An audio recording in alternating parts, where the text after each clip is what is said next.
Esta semana en Bioemprendedores tenemos un episodio especial y es que hemos reunido en una tertulia a Alfons Carnicero, Pau Rodríguez y Jordi Martorell, CEOs de Able Human Motion, Meethings y Aortix respectivamente.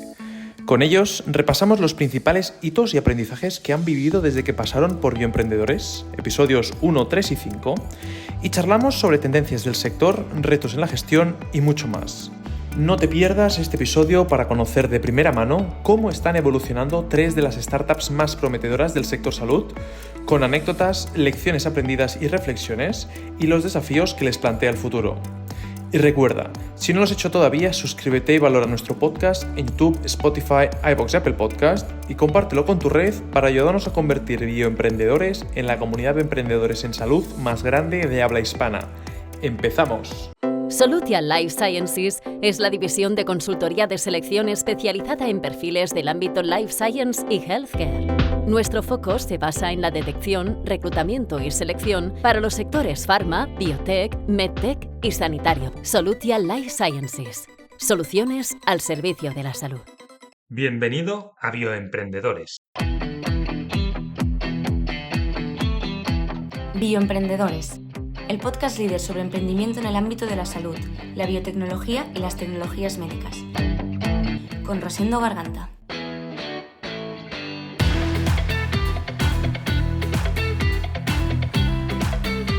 Bueno, bienvenidos. Es un episodio súper especial hoy, con lo cual, Rosendo, te agradezco muchísimo que hayas contado conmigo para estar aquí. Tengo muchas ganas de ver lo que nos traen nuestros invitados. Hoy vamos a hacer un episodio diferente porque lo que vamos a hacer es una tertulia.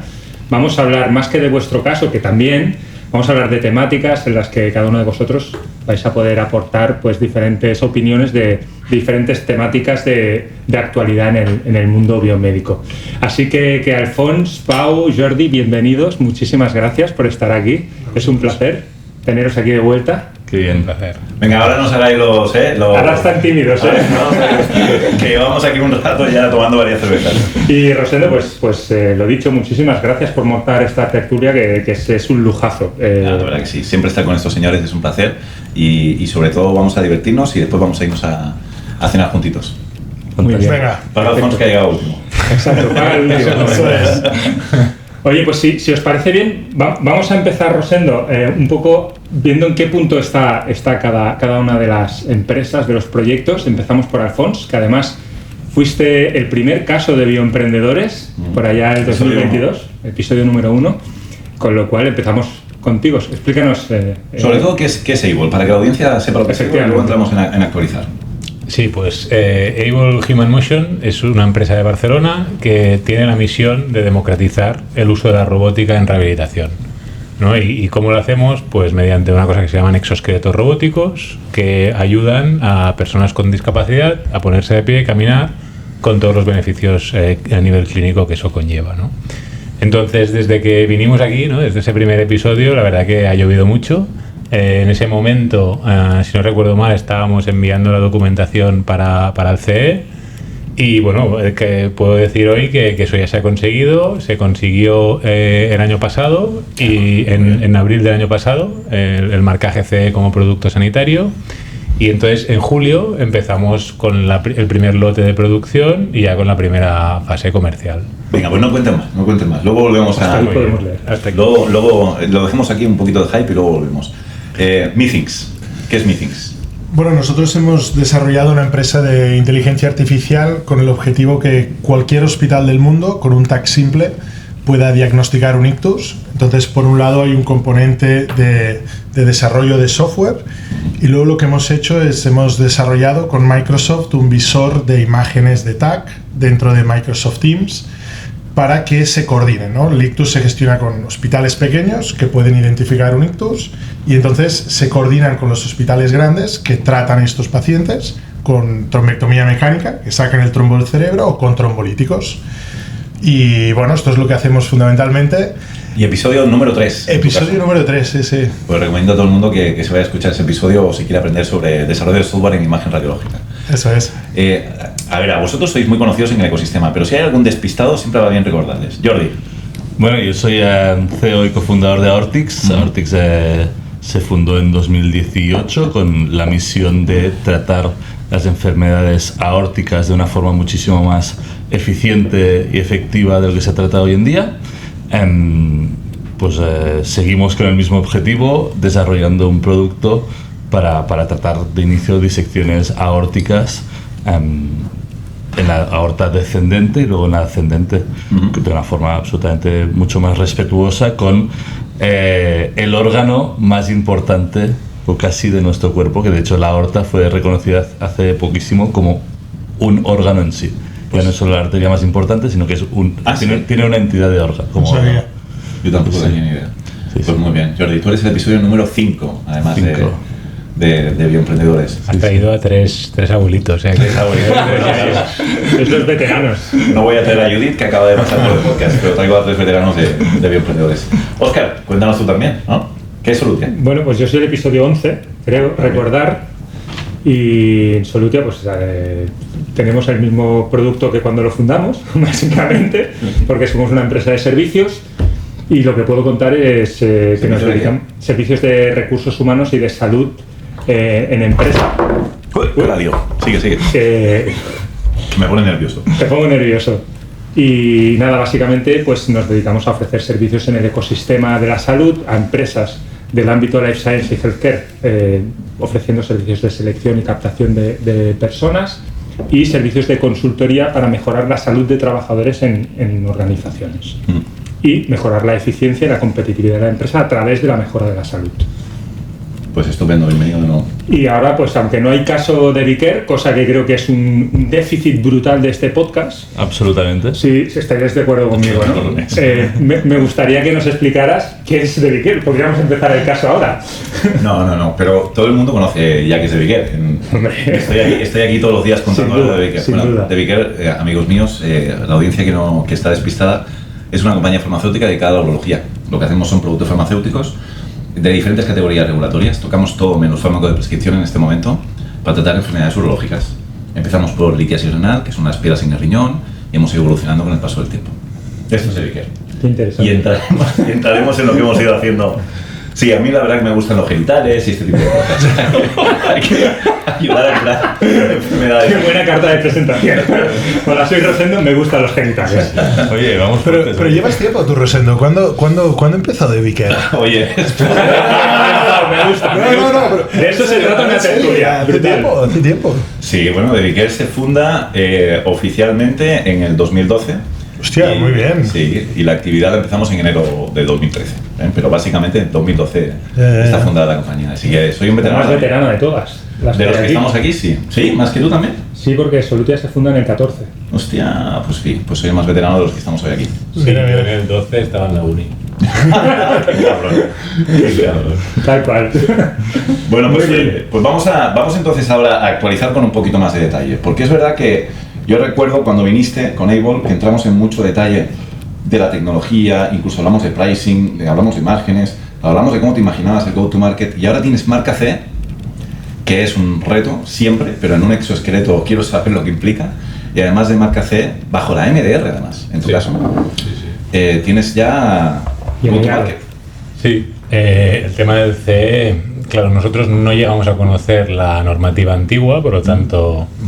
Sois nativos MDR. Exacto, sí. Lo cual yo creo que es bueno, porque bueno, para los que han tenido que hacer la transición ha sido un mundo, y muchos de nuestros competidores ahora están con esto, y hay productos que se han perdido en el camino por la transición. Pero en nuestro caso ha sido cuestión de poner gente que lidere esta parte regulatoria, auténticos cracks en esto, y gente con muchas ganas de aprender. Y la verdad que ha funcionado muy bien. Y después es saber esperar, porque al final, desde que enviamos la documentación hasta que recibimos el CE, estuvimos un año. Y es rápido. Un año, es rápido. O sea, hablando con BSI, que es nuestro organismo notificado, suele ser bastante más lento. Madre mía. O sea que sí, es tremendo. Una de las cosas que me sorprende de tu caso, y ahora me corregirás, es que yo recuerdo que esos cracks que comentas en regulatorio son gente muy joven, en tu muy caso. Joven, sí. Tú no has ido a buscar seniority, no. El típico cromo que comentamos aquí con muchos años de experiencia en regulación, no. Es un chico o varios chicos con ganas de aprender, que se metieron en la MDR y lo han sacado. Sí, yo te diría que es gente muy curiosa y con muchas ganas de aprender y con mucha capacidad, obviamente. ¿no? Pero por ejemplo, en este tema regulatorio, el hecho de no haberlo hecho, o sea, tampoco hay gente con experiencia en MDR. Claro. Pero es que no hay cromos. Entonces, los cromos son los que tienen ahora ellos. Claro, exacto. Este tío ahora es una perla, ¿sabes? Porque ¿quién tiene más experiencia? O sea, ¿cuánta gente ha certificado productos con MDR? No hay tanta. Claro. Y menos una startup. Porque algún Medtronic, algún J&J y tal, ya lo han hecho en algún sitio, pero claro, una startup. No, he visto todo. Y bueno, yo creo que esto ha sido uno de los aciertos de la empresa, ha sido de rodearnos de gente muy, muy potente. Qué bueno. ¿Y qué tal el go-to-market? Porque obtener el marca OCE está muy bien, es un hito. Para mucha gente es el fin, pero en realidad solo es un medio para... Tal cual, o sea, sí, yo cuando empecé siempre el C, pero el CE es cuando empieza todo. O sea, eso que te imaginas tan lejos, en realidad es cuando empieza todo. Y es cuando pues tienes que generar esa tracción comercial y es cuando empieza la fiesta. Y bueno, en nuestro caso, pues hemos querido empezar de forma muy local, o sea, intentando hacer las ventas lo más cerca posible al ser un hardware para poder dar un buen servicio. Claro. Vale, y esta ha sido la estrategia. El primer año lo que queríamos es penetrar muy fuerte España y bueno, a día de hoy puedo decir que está funcionando. O sea, de momento, a día de hoy tenemos 15 equipos ya instalados. ¿Qué dices? Sí. ¿En serio, Alfons? Sí. 15 equipos, tío. Sí. Wow. Y la proyección de este año pues es muy buena. Y todo ha sido con recursos a nivel comercial muy limitados. O sea, las ventas las hemos hecho un chico que estaba de becario y yo, y después una persona de marketing. Y después lo que sí que tenemos también, y eso es vital, es profesionales clínicos muy buenos. Entonces cogimos a dos terapeutas con mucha experiencia en la práctica clínica. Entonces ellas no son las que venden, pero sí que son parte de la venta, porque ellas son las que hacen las demostraciones del exoesqueleto en las clínicas con pacientes. Entonces después, eso sumado a un buen producto, la venta es automática, ¿no? Y entonces, quiero decir, no es automática, pero es una venta relativamente fácil. Ya. Entonces, lo que hemos hecho es, pues este año, viajar mucho, visitar muchos centros, muchas clínicas, y aquí en España. Y esto ha estado muy bien porque, claro, con estos primeros robots que tienes por ahí por el mundo, pues de vez en cuando uno falla, de vez en cuando uno se entrega mal, y entonces poder dar un servicio rápido y de calidad también es algo que valoran mucho los clientes. Y ahora que ya lo tenemos más controlado, pues bueno, ya hemos abierto nuestro primer acuerdo de distribución, estamos ahora también planeando esa expansión. Hostia, qué bueno. ¿Y el primer vendedor eres tú? Sí. Eso yo creo que es importantísimo. Esto es fundamental. Importantísimo, porque se aprende mucho con la venta. Si se rompe algo, llaman al CEO directamente. Todos tienen mi teléfono y mi teléfono personal, profesional, porque no hay barrera ahí. No hay otro. y sí, todos tienen mi teléfono. Evidentemente ahora tenemos una persona encargada del soporte y el teléfono de soporte es ese, pero bueno. Pero vuelve a pasar lo mismo, ¿no? En tu caso concreto, y después me gustará ver el caso de vosotros, pero en tu caso concreto, las personas del equipo comercial, tú y el becario, sois gente muy joven, con cero experiencia en comercial. ¿No has fichado a un tío que viene de vender robots quirúrgicos en Palex para que venga? ¿No? No. ¿Estáis aprendiendo vosotros y creando el playbook vosotros? Sí, y lo que sí, donde sí que tenemos experiencia es en ese equipo clínico que te decía. Y eso yo creo que marca la diferencia, porque sí que hay otras empresas que han intentado vender con un ingeniero que se va a un hospital e intente vender, pero habla un idioma completamente distinto del que habla el terapeuta. Entonces, la necesidad clínica, esa es entre terapeutas, es entre terapeutas médicos, entre profesionales clínicos. Después ya la negociación de la venta, de precios, de si te hago descuento, de si me pagas luego, todo eso ya se cierra luego, ¿no? Esa negociación, y de eso me encargo yo, y ahora el chico este que empezó de becario, pues ya es el comercial en España, Qué bueno. Al final es, bueno, la gente crece con nosotros también. Qué bueno esto. Simbionte es la agencia formada por un equipo de científicos especializados en canales digitales. Con nuestro servicio de marketing de contenidos, ayudamos a empresas de biotecnología y salud a llegar a sus potenciales clientes, a colaboradores y a inversores. Oye, ¿cómo te ves en esa faceta de vendedor? ¿Has visto mucha diferencia a nivel de las competencias que tú pones en marcha en relación al trabajo de CEO de desarrollar un producto? Y segundo, ¿te gusta? Sí, a mí me gusta y he aprendido mucho este año, pero también te digo que no soy el vendedor tipo típico vendedor pesado que tal. A mí me gusta vender, pero no porque son así en la industria, ¿eh? En nuestra industria no son el típico vendedor pesado. La gente tiene esto en la cabeza, pero sí, no es así. Pero o sea, yo soy más de vender con el pull, ¿sabes? Que con el push, pero bueno, sí, o sea, pero es algo que sí, que me he ido también aprendiendo, y también vas viendo reacciones cuando tú presentas el producto, que gusta, que no, y también o sea, algo que nos marcamos cuando empezamos a comerciar es, vale, esas primeras ventas cerca para poder dar un buen servicio, y después otra cosa es, estos primeros clientes tienen que estar súper contentos con el dispositivo y tienen que ser los primeros embajadores de nuestra tecnología, ¿no? Y entonces, pues por eso es importante pues estar regularmente con ellos, que ellos sean los primeros que hagan marketing para nosotros, ¿no? Para después que estos clientes sean multiplicadores. Correcto. En tu caso has tenido marcado CE también, Sí, después de pasar por Bioemprendedores. Sí, y la verdad es que fue interesante porque, como decía Alfons, nosotros cuando aplicamos no había mucho de MDR, no había experiencia, y incluso no todos los organismos notificados podían certificar. No, o sea, había cola.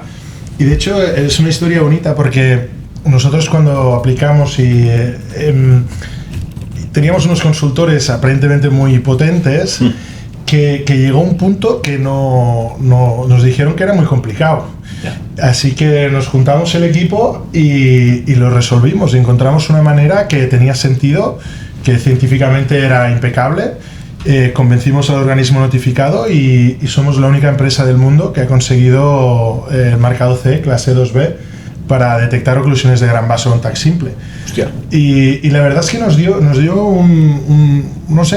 una ilusión y un chute importante, porque también nuestra responsable de regulatorio es joven, pero también es muy brillante, ¿no? Esta diligencia, perseverancia, la capacidad de trabajar con los ingenieros, ¿no? Porque una cosa es entender la normativa regulatoria, pero tú has de entender la ciencia, porque si no, ¿cómo lo juntas?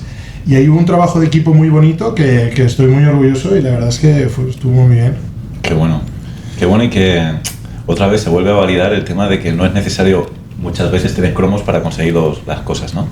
Solamente y buscar esas soluciones creativas, yo creo que también es interesante, ¿no? Porque a veces la primera solución que te da alguien de regulatoria pues es el estándar, ¿no? Y es imposible. Fuera de la si fueras una multinacional, igual lo podrías hacer, pero como startup muchas veces el camino convencional no lo puedes hacer. Y esto que a mí me pasó al principio, y yo insisto al equipo muchísimo, es que tú piensas, voy a contratar al mejor consultor, y el mejor consultor me lo va a resolver, y si no lo resuelve él, no lo resuelve nadie. Mal.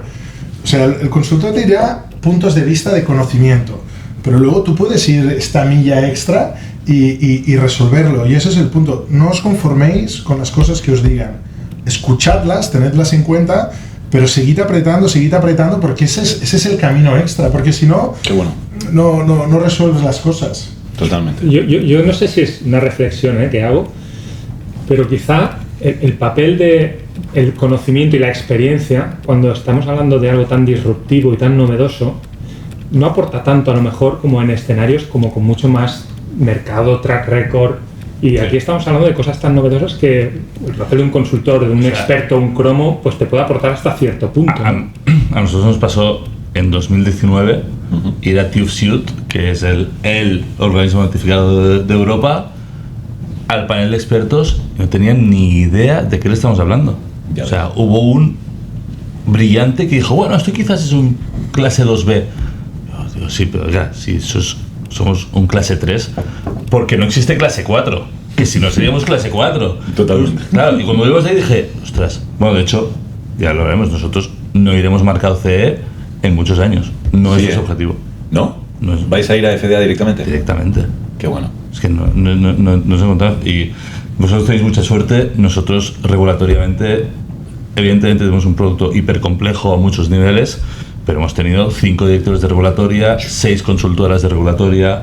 Ha sido la epopeya más fuerte. Es que yo también creo que el tuyo es muy diferente al menos del nuestro, porque el nuestro sí que hay otros dispositivos en el mercado de los que podemos aprender de cómo han seguido la regulatoria y podernos fijar. El tuyo es un poco distinto. ya, ¿no? Nosotros nos hemos liado mucho la manta en la cabeza. Primero muchas cosas. Claro, Sí. Eso es bueno y malo. Es bueno y malo, efectivamente, porque en quién te miras o quién te asesora, ¿no? Ahí es... Pero aquí dices un punto que yo creo que es muy interesante y que nos pasa a todos, que en el ámbito de la regulatoria, pero en todos en general, dices, bueno, la gente piensa, tú tienes dinero, contratas a alguien y pasa. Entonces no es así. No. Entonces, ¿dónde encuentro a esta persona de regulatorio? Porque hay 3 o 4 que tienen, digamos, track record o prestigio. Pero fichar bien una persona que te entienda, que se complemente bien con el equipo. Esto tú decías, hostias, he probado varios. Yo he probado grandes consultoras boutique, gente con mucha experiencia, gente con menos experiencia, gente de experiencia en unas cosas, en otras. Hemos ido mejorando, yo creo, y ahora justo acabamos de fichar a un nuevo director de regulatoria, quality. Le deseamos lo mejor. Le deseamos lo mejor, Suerte, amigo. nos estará escuchando, pero ha sido un camino opuesto a un camino de rosas en este sentido. Yeah. Y con la máxima mejor intención de todos los que han pasado por aquí, o sea, indiscutibles. Todos, pero a veces no ha funcionado con el equipo, a veces incluso nosotros desde management hemos exigido demasiado a personas que quizás no tenían el background para pero, o sea, ha habido un track durísimo, durísimo, y pese a ello, ¿no? Con la última directora antes que la actual, fuimos a una pre-submission meeting con la FDA, me decía, o sea, y llevaba pobre 2 semanas con nosotros. Y me dice, bueno, esto la FDA no lo compra ni de coña. Lo presentamos Noé y yo, y tal, ahí al lado, y la FDA dijo, bueno, va. O sea, nos colamos, ¿no? Entre comillas, una cantidad de cosas que salió de la reunión alucinada. Dice, pero ¿cómo habéis conseguido esto? Yo que llevo 10 años peleándome con la FDA en no sé cuántas cosas, y son huesos. Pues creatividad, empatía, entender al Notified Body o la FDA no son más que gente igual de frikis que nosotros. Y es muy diferente el approach de uno y de otro. Claro. Y también cambiar cómo hablas con el FDA, cómo hablas con el organismo notificado es diferente. Yo sí que quería aprovechar para decir una cosa, ¿no? Que es que el mundo regulatorio, uno piensa que tiene una parte mucho de documentación, de ser hasta un punto rígido con las cosas, y debe ser así, pero tiene un punto creativo precioso. Yo, de hecho, a la responsable nuestra de regulatorio le digo, es que llegas a tener una visión estratégica y crear unos líderes desde regulatorio, y las compañías tienen que coger esta gente de regulatorio y darles un poco de espacio de negocio, porque no ha de ser una barrera lo regulatorio. O sea, hay unas restricciones, pero se puede trabajar mucho y pensar qué cosas hacer, y animo a cualquiera que quiera hacer una carrera en regulatorio que lo haga. Y si es con cualquiera de nosotros, mejor. Pues mejor, porque es una carrera de empleo. Pero es una carrera bonita, y al menos que la conozcan, que pregunten, porque vale la pena. Sí, la verdad que tiene mala prensa, y quizá porque tiene mala prensa hay poca gente que le guste el regulatorio, y como hay poca gente, hay scarcity, están muy perseguidos. Más la collada de MDD, MDR. Claro, imagínate. Claro, pero la gente joven ya solo ve la MDR. No esto, sino a nivel de recursos humanos que las grandes empresas han necesitado para la transición, o sea, la scarcity, ¿no? La falta de empleo cualificado, de gente cualificada en esto, y lo rápido que te los roban, ¿no? O sea, a los 5 no nos lo han echado, ¿eh? O sea, no nos lo hemos echado, sino quiero decir que se han ido. Correcto. Por una cosa o por la otra, o sea, que ha sido... Pero fíjate, fui a una universidad hace algunos años y presentamos la compañía, ¿no? Con una ingeniera del equipo, y les preguntamos, oye, levantad la mano los que queréis programar, ¿no? Y sale una gran mayoría, ¿no? Dentro de la tecnología, en nuestro caso temas de deep learning, por un 80%. Luego preguntas, oye, la parte clínica, esto era ingeniería biomédica, oye, ¿quién quiere entender el punto de relación con los médicos y tal? Y había cerca de un 15%, o te diría un 19%. Pero es que luego preguntabas, ¿quién quiere entrar en regulatorio? Y nadie levantó la mano. Ya ves. Y al final dices, oye... No saben ni lo que es. No saben ni lo que es. Y además, justamente yo doy clases en biomedicina, explicándole a los chicos qué es esto de la regulatoria, qué es el market access, qué es el MSL, qué es... Claro. Y todos, cuando hago esta misma pregunta, el primer día de clase se las hago, ¿no? ¿Y a qué os queréis dedicar, no? Los biomédicos, 80% pollata e investigación. Claro. Y luego el tema regulatorio, estoy muy de acuerdo en lo que dices, que tiene un componente estratégico, pero los primeros años son duros, porque al final es leer documentación y leer, entonces hay mucha gente que se cae por el camino. Es ser abogado cuando es ingeniero. Pero es que yo creo que no es para todos. Efectivamente, no es para todos.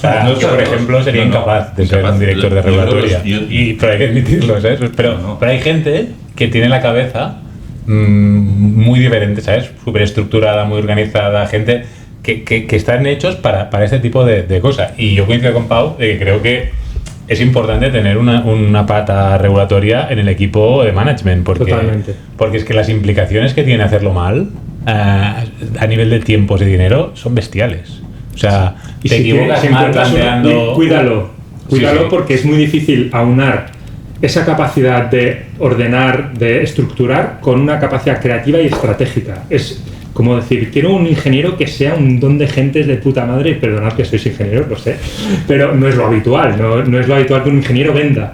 Pues regulatorio, estrategia, tampoco es lo habitual. Si lo tenéis que cuidarlo, porque eso es un valorazo increíble. Oye, avancemos porque estamos aquí haciendo un hype regulatorio. Se nota esto no te lo esperaba. Se nota el pain aquí.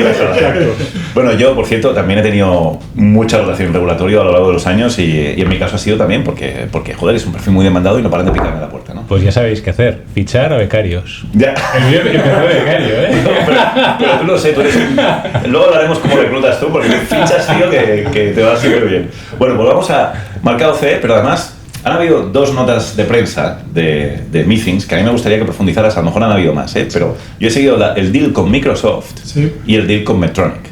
Esto lo tienes que explicar. Sí, a ver, bueno, esto son muchos años de trabajo, la verdad, porque pensad que ¿cómo comercializamos nosotros? Por un lado hay los médicos, los intervencionistas que sacan los trombos, los neurólogos, los radiólogos, que hablan con Medtronic, que es el fabricante, uno de los, bueno, por no ser el líder de los dispositivos médicos para hacer trombectomías. ¿Y qué pasa? Que ellos quieren hacer más trombectomías y no tienen las capacidades de imagen, muchos países, de imagen avanzada para diagnosticarlo, ¿no? Nosotros lo diagnosticamos con un TAC simple. Entonces, cada vez más piden a estas empresas que les ayuden a dar mejores tratamientos. Y aquí hay una reflexión muy importante. Las empresas de devices venden, pues, los dispositivos médicos. ¿Qué es lo que pasa? Que ahora con toda la inteligencia artificial, ahora cada vez más generativa, de imagen, todo esto, los médicos quieren aprovechar todo esto. Y estas empresas no necesariamente tienen las competencias. Entonces, ¿qué pasa? Que hacen partnerships con empresas como nosotros que complementan sus productos y que mantienen la relación. Entonces, nosotros hemos firmado un acuerdo de distribución en Europa Central y del Este, Oriente Medio y África, con Medtronic. Esto es un montón de países donde hay una gran necesidad. Donde hay tags simples, quieres decir, no hay tags súper sofisticados. Eso es. Y aunque los haya, también aporta valor porque reduce el tiempo, ¿no? Vale. Entonces, como funciona es ellos, digamos, convencemos a través de ellos a los médicos de la tecnología. Pero ¿cuál es la otra parte del reto?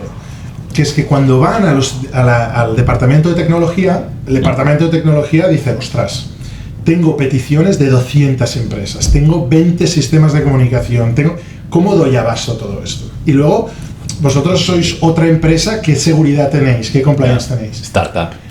El hecho de desarrollar dentro de Microsoft Teams esta visión, nosotros llamamos a nuestros compañeros de Microsoft que gestionan esas cuentas y le dan ese confort de explicabilidad, de ciberseguridad, de compliance, de la propia integración. Y tienes que en vez de desarrollar tu propia plataforma y ser, digamos, el rey de tu castillo, yo creo que los caminos van por encontrar sinergias y complementar, ¿no? Y tenemos los dos players más relevantes. O sea, es vuestro caballo de Troya, Teams, porque a través de él os podéis meter en que de esta manera a lo mejor no podríais penetrar en determinados mercados. Claro, y no solo eso, porque nosotros pasamos de una empresa que tiene una aplicación concreta que diagnostica oclusiones de gran vaso a ser una empresa que coordina acute care, con sistema de comunicación, pero que al tener esta relación con el hospital te lleva a poder implementar todo lo que tú quieras de inteligencia artificial para ese hospital. Porque recordaos de esto, que es crítico. Para que nuestra tecnología funcione, el algoritmo tiene que dar. Bueno, pero es que el software se ha de saber utilizar el sistema de comunicación, porque si no, no coordinas nada. Claro. Y luego los protocolos clínicos se tienen que aplicar. Y claro, no solo puede ser una empresa que hace la inteligencia artificial, tienes que acompañar al médico en todo el proceso. Y si eso lo haces con éxito, tienes un partner. Tienes un partner. Y si eso lo vas expandiendo, pues imaginaos el potencial de mercado que tiene para la compañía. Y ahí es donde nos centramos, como bien decía Alfons. Partners, hospitales que quieren la tecnología, partners que quieren colaborar con nosotros, y nosotros tenemos la humildad de no decirles esto es perfecto, sino vamos a trabajar juntos para que esto funcione, y eso es fundamental para nosotros. Qué bueno. Oye, pero yo me sigo perdiendo, porque el Teams para mí es donde hago videollamadas. Claro. ¿Sí? Entonces, ¿qué tiene que ver todo esto con AI aplicado a la radiológica? ¿Cómo se utiliza? Te pongo el ejemplo. Mira, esto es bueno, ¿qué es lo que pasa? Imagínate un hospital pequeño, ¿vale? Esto hemos hecho un caso de éxito con el hospital de Granollers, vale. ¿no? Un paciente llega y le hacen un TAC, pero a priori no piensan que sea un trombo. Entonces nosotros alertamos que hay un trombo. Pero ¿qué pasa? Que esto la alerta le llega al hospital de Granollers, pero también al hospital de Vall d'Hebron. Entonces, ¿ellos qué harían si no tuvieran esto? No digo ellos particularmente, digo un sistema de hospitales. Bueno, pues verían un TAC y llamarían y le dirían, oye, a las 3 de la mañana el intervencionista en su casa, el médico que esté allí, y le dirán, oye, tengo este paciente, ¿qué hago? Bueno, ¿tú cómo lo ves? Bueno, vale, pues hazle un TAC con contraste, ¿puedes hacérselo o no? Llámame, llama a la ambulancia. Todo esto pues se hace por teléfono o se hace con un visor que no tenga inteligencia artificial. Son varias partes. La coordinación es fundamental. Tú imagínate que con el TAC simple automáticamente te llega una alerta a todas las personas que han de tomar la decisión. Claro, ahí dicen, oye, dale el trombolítico. Entonces, le dan el trombolítico, siguen haciéndole un TAC con contraste para confirmar, efectivamente se confirma. Y se comunican por el chat del Teams. Y se comunican por el chat, se comunican por el vídeo. Pero ya habéis actuado. Pero ya se ha actuado. Entonces, este ejemplo es un ejemplo de cómo se utilizó, pero cada hospital puede tener protocolos ligeramente diferentes, puede tener tecnologías diferentes, puede usar sistemas de comunicación diferentes. Entonces esto lo que facilita es que como ya tienen Teams y ya lo usan, pues en un botoncito justo al lado, donde hablaban con un compañero, pues pueden ver una imagen de TAC y pueden tomar decisiones. Sí, bueno. ¿Y quién es el que sale a vender? Porque ahora ya habéis empezado, después del mercado CE, a vender. Sí. ¿Quién es el que vende la solución? ¿Es Meetings o es Microsoft quien mete la solución? No, o sea, el proceso es... como decía Alfons, yo desde hace muchos años pues voy a muchos congresos, he establecido una relación muy buena con muchos médicos a nivel mundial. ¿Y qué es lo que pasa? Tú, o bien nosotros de manera directa, o bien a través de Medtronic, tenemos relación con los médicos que quieren la tecnología. Entonces nosotros, juntamente con ellos, les explicamos la precisión que tiene, el uso que tiene, todo esto. Y ese es el proceso. Y luego vamos a tecnología. Entonces el médico lo pide y entonces hablamos con tecnología. Vale. ¿Cómo? A través de Microsoft y nosotros con nuestro equipo técnico. Vale, ya veo. O sea, y esto es complejo, ¿no? Porque tienes que vender a gente diferente con puntos de vista diferentes. Has de resolver dos temas. Y ahí es por eso que la colaboración con Medtronic y con Microsoft es muy estratégica. Ya veo. Y supongo que después de esto vendrá también una fase donde tendrás que hablar con el técnico de licitaciones, ¿no? Muchas veces, porque claro, ¿cómo integran esto? Bueno, hay varias maneras. O sea, tú puedes hacer, por ejemplo, un grupo de hospitales que sea un grupo que tiene un presupuesto y por lo tanto haces en Estados Unidos lo que se llama un Budget Impact Model, que es cuál es el impacto económico en el hospital, o un análisis de Health Economics, ¿vale? Y tú puedes venderlo directamente. En el caso de una administración pública, pues esta administración puede considerar, viendo el mercado, que quiere hacer una licitación, por lo tanto, pues puede hacer una consulta o no, plantea un tender y tú pues aplicas este tender. Que los tenders se preparan previamente y tal. Pero además, entiendo que si no superan 15.000 euros... Sí, sí, totalmente, ¿eh? Y también aviso a los emprendedores. Sí, sí. Pero independientemente de esto, tienes que superar los 15.000 euros, ¿no? En España. Sí, pero claro. Bueno, pero aquí en España... Si no hay 15.000 euros, quiero decir, se puede hacer una compra a discreción, ¿o no? Sí, o sea, aquí en España concretamente, pues puedes hacer un tender más grande o te podrían comprar de manera directa.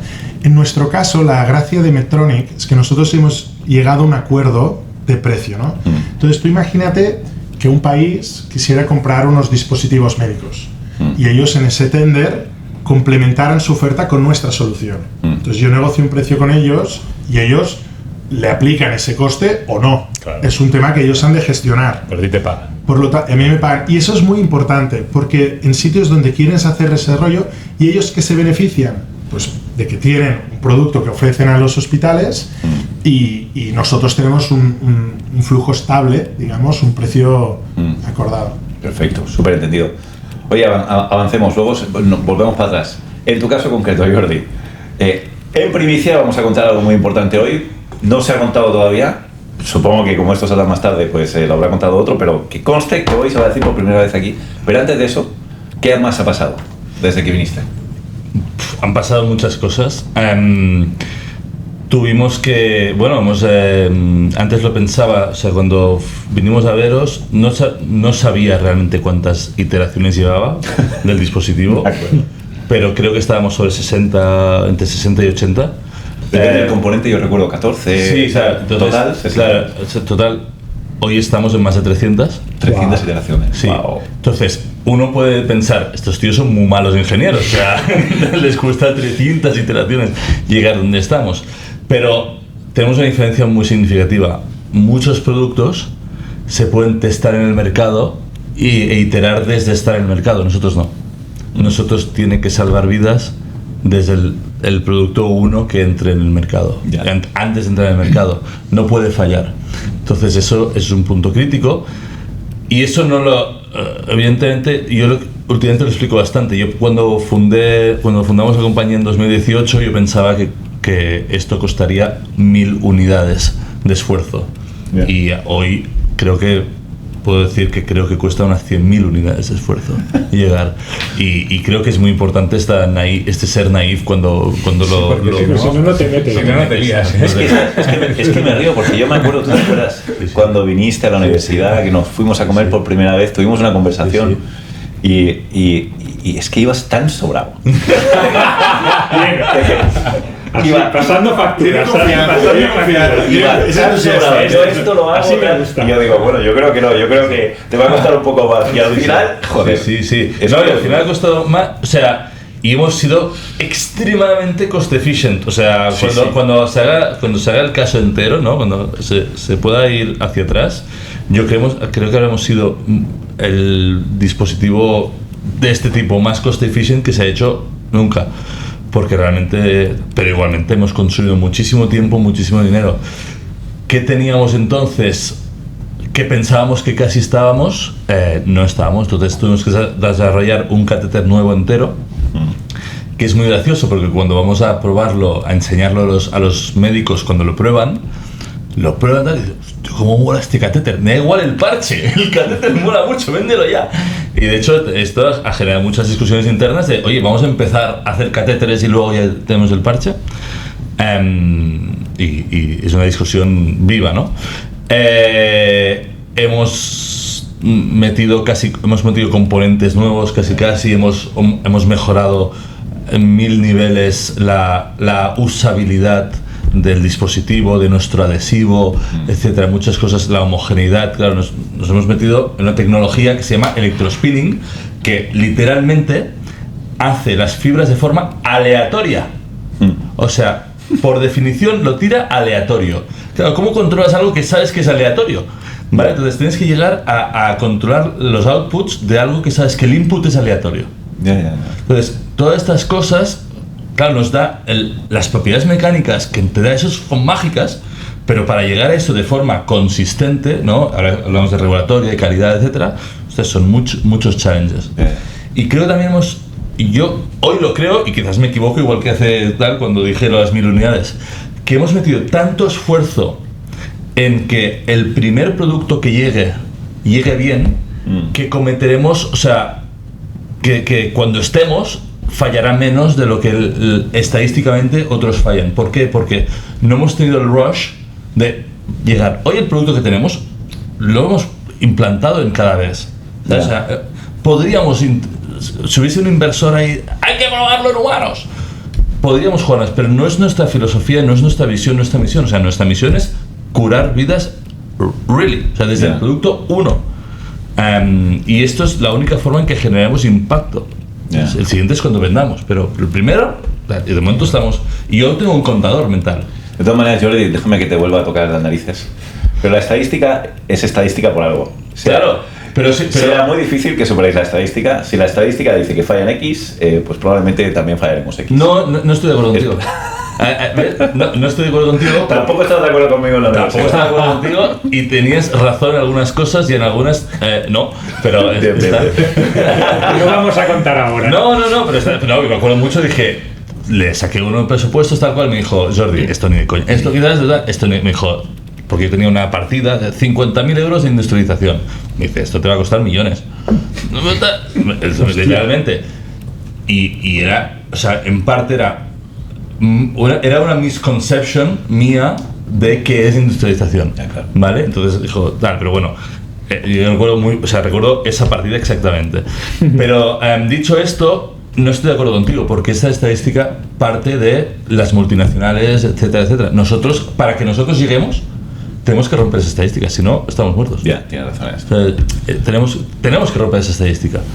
Y bueno, este es nuestro goal, o sea, romper estadísticas. Desde luego la estadística dice que las multinacionales necesitan muchísimo dinero para llegar al mercado, y una startup necesariamente tiene que romper esa estadística y hacerlo con muchísimo dinero, ¿no? Es que es impepinable. Si no funciona. Es impepinable. Entonces, claro, en eso, por eso tenemos un gran equipo, grandes ingenieros, ingenieras, etcétera, ¿no? Pero ¿y os cuesta manejar la presión de querer poder salir a mercado con algo y decir, no, nuestro modelo es este?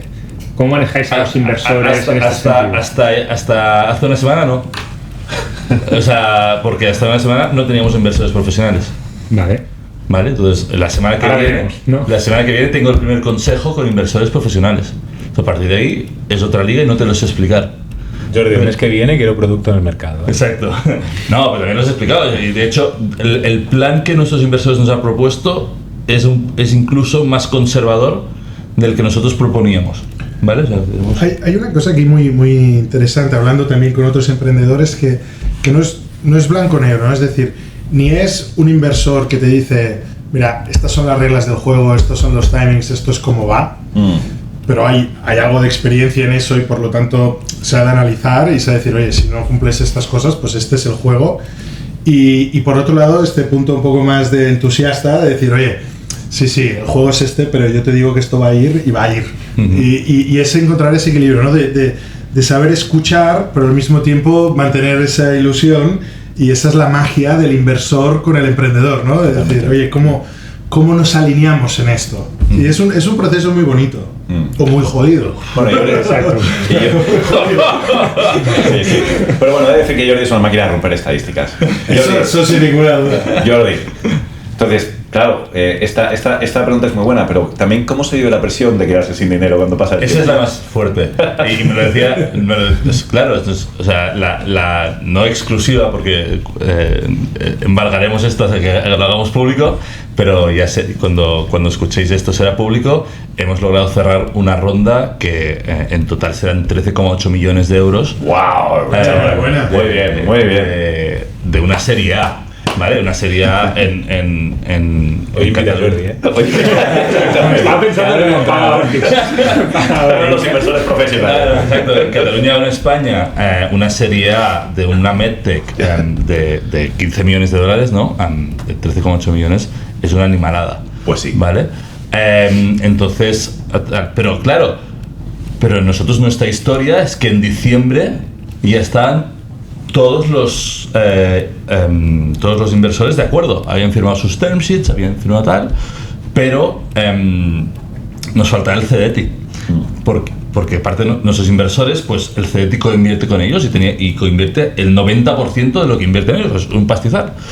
Pero tienen que firmarlo en comité, en consejo de administración, y por una serie de cambios de internos de CDT, están muy cortos de personal y demás, no se reúnen, o sea, en marzo, o sea, esto estamos hablando de diciembre del 24, en marzo del 25 nos dicen que en mayo del 25 se reúnen para aprobar la inversión. Claro, estamos 5 meses que ya íbamos colladísimos, que no entra pasta. De hecho, entran los pequeños, que tenemos una buena cartera de business angels, que meten su primer tranche, o sea, sobrevivimos un poco de eso, pero claro, o sea, nos cerramos con 220.000 euros de deuda.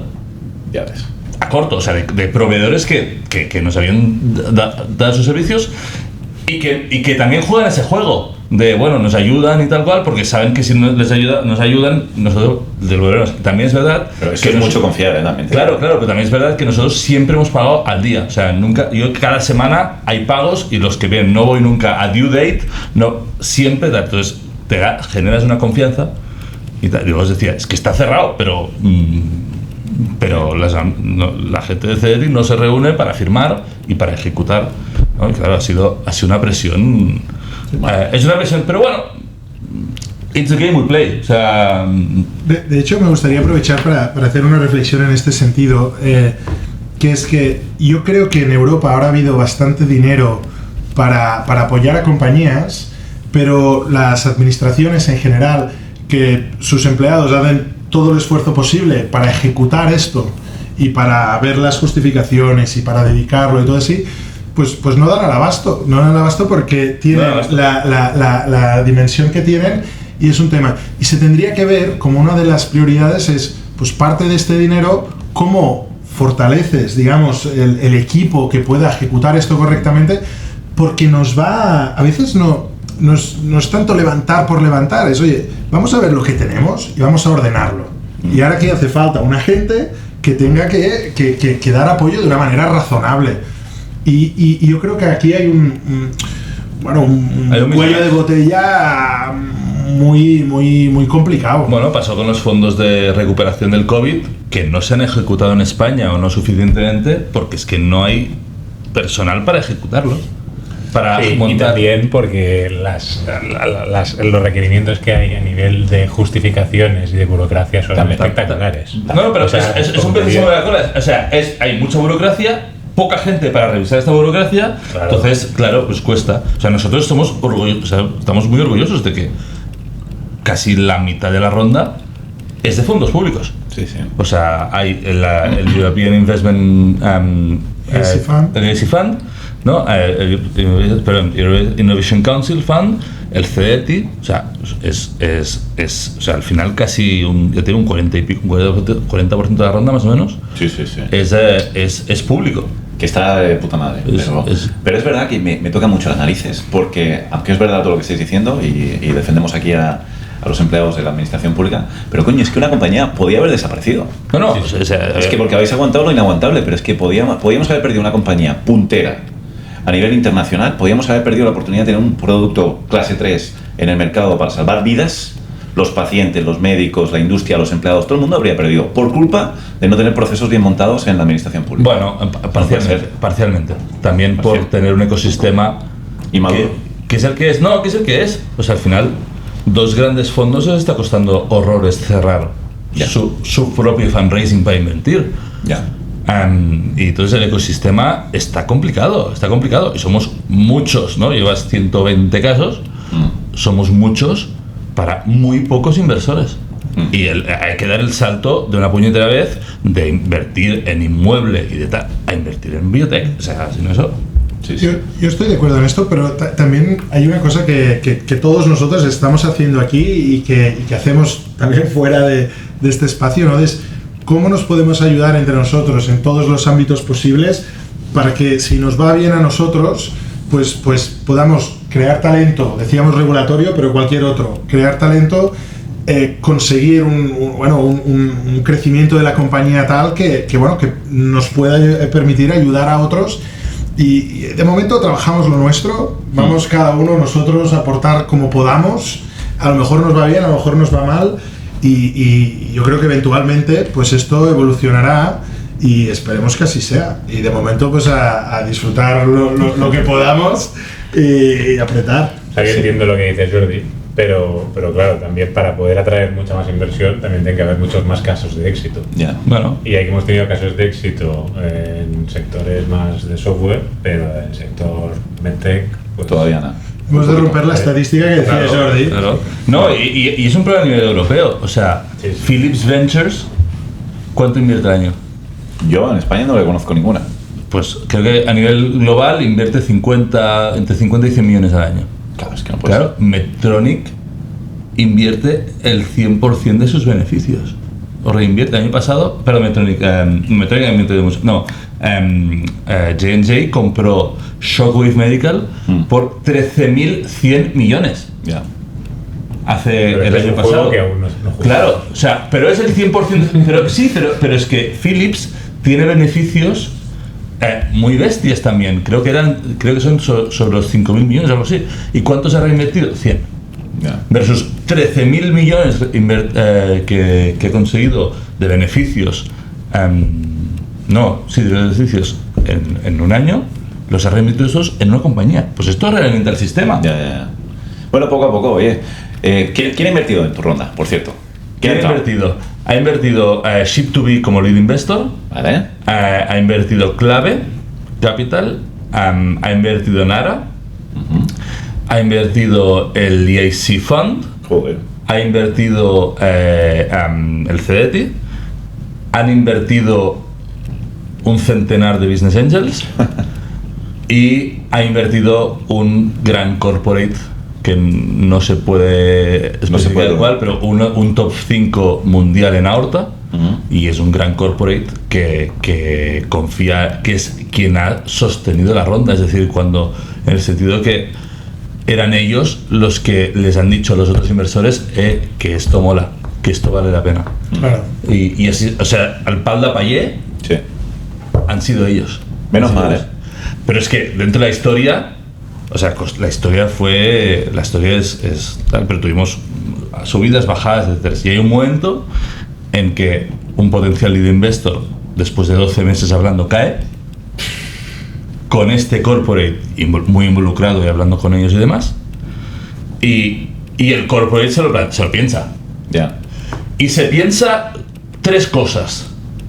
Nos quedamos igual, doblamos la apuesta y pedimos más cosas a cambio, porque ha invertido sin pedir casi nada a cambio, o nos retiramos. Y estuvieron han estado un año de Debate interno. Qué fuerte.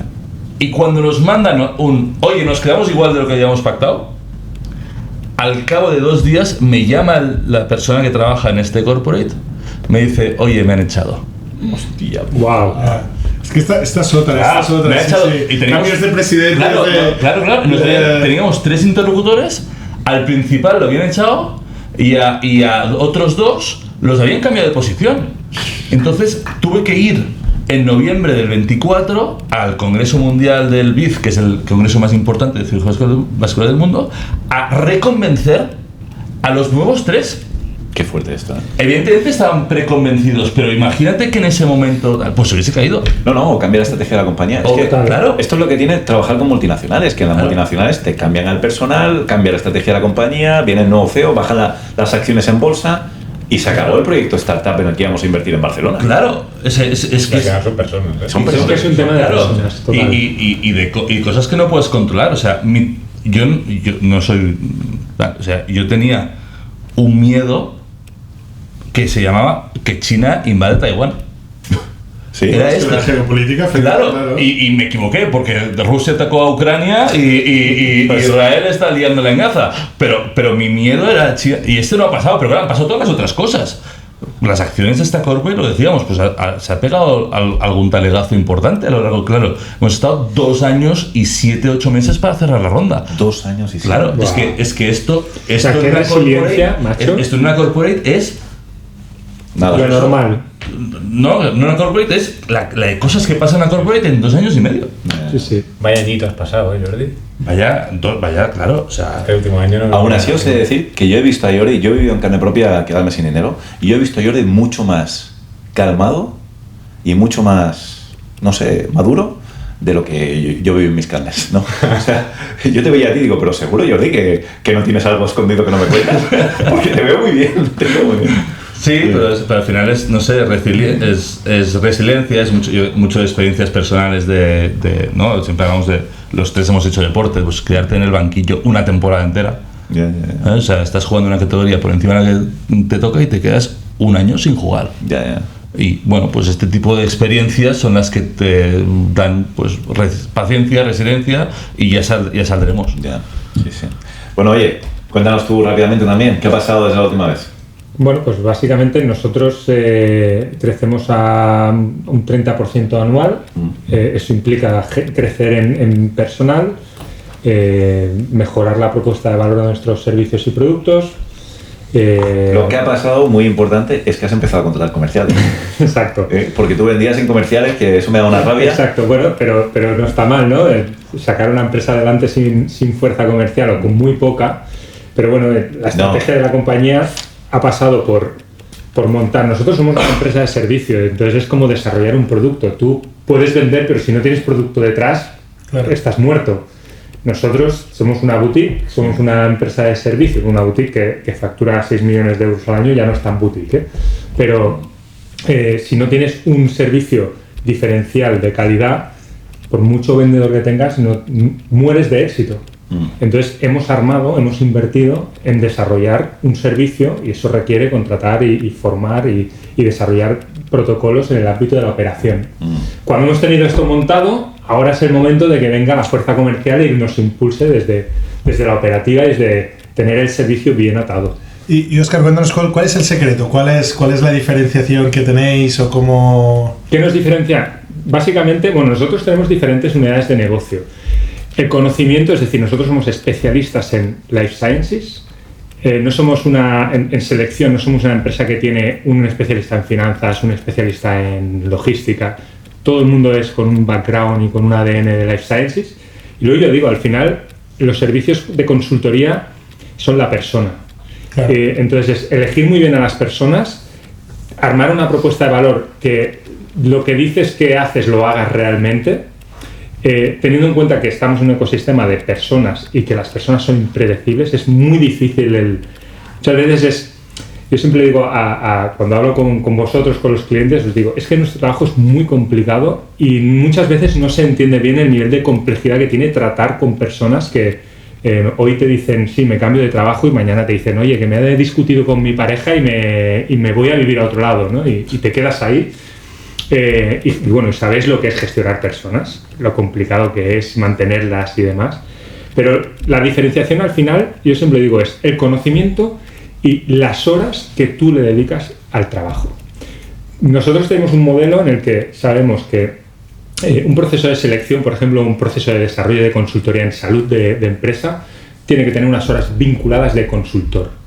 Entonces, esto lo tenemos muy controlado. Si no haces determinadas horas, no sacas el trabajo adelante. Con lo cual, esto para nosotros es vital. ¿Cuánto te dedicamos para darte el servicio que necesitas? Y muy controlado que realmente te estemos dedicando ese tiempo. Y al final eso lo que ha generado es, creo que es un producto de mucha confianza, que es muy, muy difícil ganarte la confianza de los clientes en este sector, porque además hay muchísima competencia y es muy fácil perderla, ¿no? Pues nosotros intentamos fidelizar mucho a través de eso, de ser muy honestos, intentar tener una propuesta experta y echar muchas horas en los proyectos porque es muy difícil encontrar gente. Sí. De todas maneras, claro, aportar valor en un servicio que es un commodity es jodidísimo. Porque el servicio siempre es importante para cualquier producto, ¿no? En el caso, tú lo decías antes, Alfonso, en el caso de un exoesqueleto, más vale que demos un buen servicio si queremos vender. Pero es que en un producto que es un commodity... Totalmente, ¿no? Totalmente. Es muy difícil cómo te percibe tu cliente y es muy difícil hacerle entender esa relación de partenariado, decir, oye, déjame conocerte muy bien porque es que esto te va a multiplicar tu satisfacción como cliente, ¿no? Pero a veces se percibe como, oye, tráeme gente, da igual, fabrícala o... Yeah. Bueno, es como, ahora que tengo a Jordi delante, me recuerda a tu padre que trabaja vendiendo coches, ¿no? Concesionario de coches. ¿Cómo te diferencias de un concesionario de otro? Cuando vas a comprar un coche, ¿qué me diferencia de este concesionario de este concesionario? ¿Es tan difícil? La gente. Es las personas que lo hacen. Y, pero bueno, joder, requiere un nivel de sofisticación en los mensajes, en el cuidado, en el marketing, en el brand awareness, en hacer cositas para mantener la llama viva. Qué complicado. Bueno, y hablemos de... ¿Cómo se llama tu compañía? Hijo de puta. Hablemos de Devicare. Cuéntanos. Pues mira, Devicare, estaba pensando, porque claro, empezamos todo esto en el 2022, Bioemprendedores, y en el 2022, cuando vosotros pasasteis por el podcast, Devicare estaba montando su fuerza de ventas. Devicare empezó con una compañía de desarrollo de producto que no tenía ninguna intención de tener fuerza de ventas. Lo que queríamos era lo típico, vender a través de distribuidores. ¿Cuántas veces han pasado por aquí emprendedores hablando de que su modelo de negocio va a hacer este, no? Yo. Por ejemplo. Y efectivamente, firmamos acuerdos con distribuidores, empezamos en el mercado español con una compañía experta en el sector de la salud de la mujer y no vendían ni para atrás. No vendían ni para atrás, ¿por qué? Pues porque tenían un portafolio muy grande, porque visitaban urólogos de pasada, sí, muy fuertes en ginecólogos, pero urólogos de pasada, porque nuestro producto era uno más de todo lo que tenían, que sí, que era diferencial y les permitía abrir puertas, ¿no? Pero donde tenían interés en vender eran los suyos propios, donde había margen suficiente, etcétera, etcétera, etcétera, etcétera. Total, es cierto que eso nos permitió aprender mucho y nos permitió generar una base de ventas que cuando hacías los cálculos decías, si me cargo al distribuidor, con todo el margen que me queda, pues a lo mejor puedo contratar 2 personas, ¿no? Y eso fue lo que hicimos. Contratamos 2 personas, muy importante para tener un grupo tratamiento y un grupo placebo, 2 personas, y con esas 2 personas empezamos a ver otra vez cómo teníamos que vender. Y poco a poco fuimos creciendo.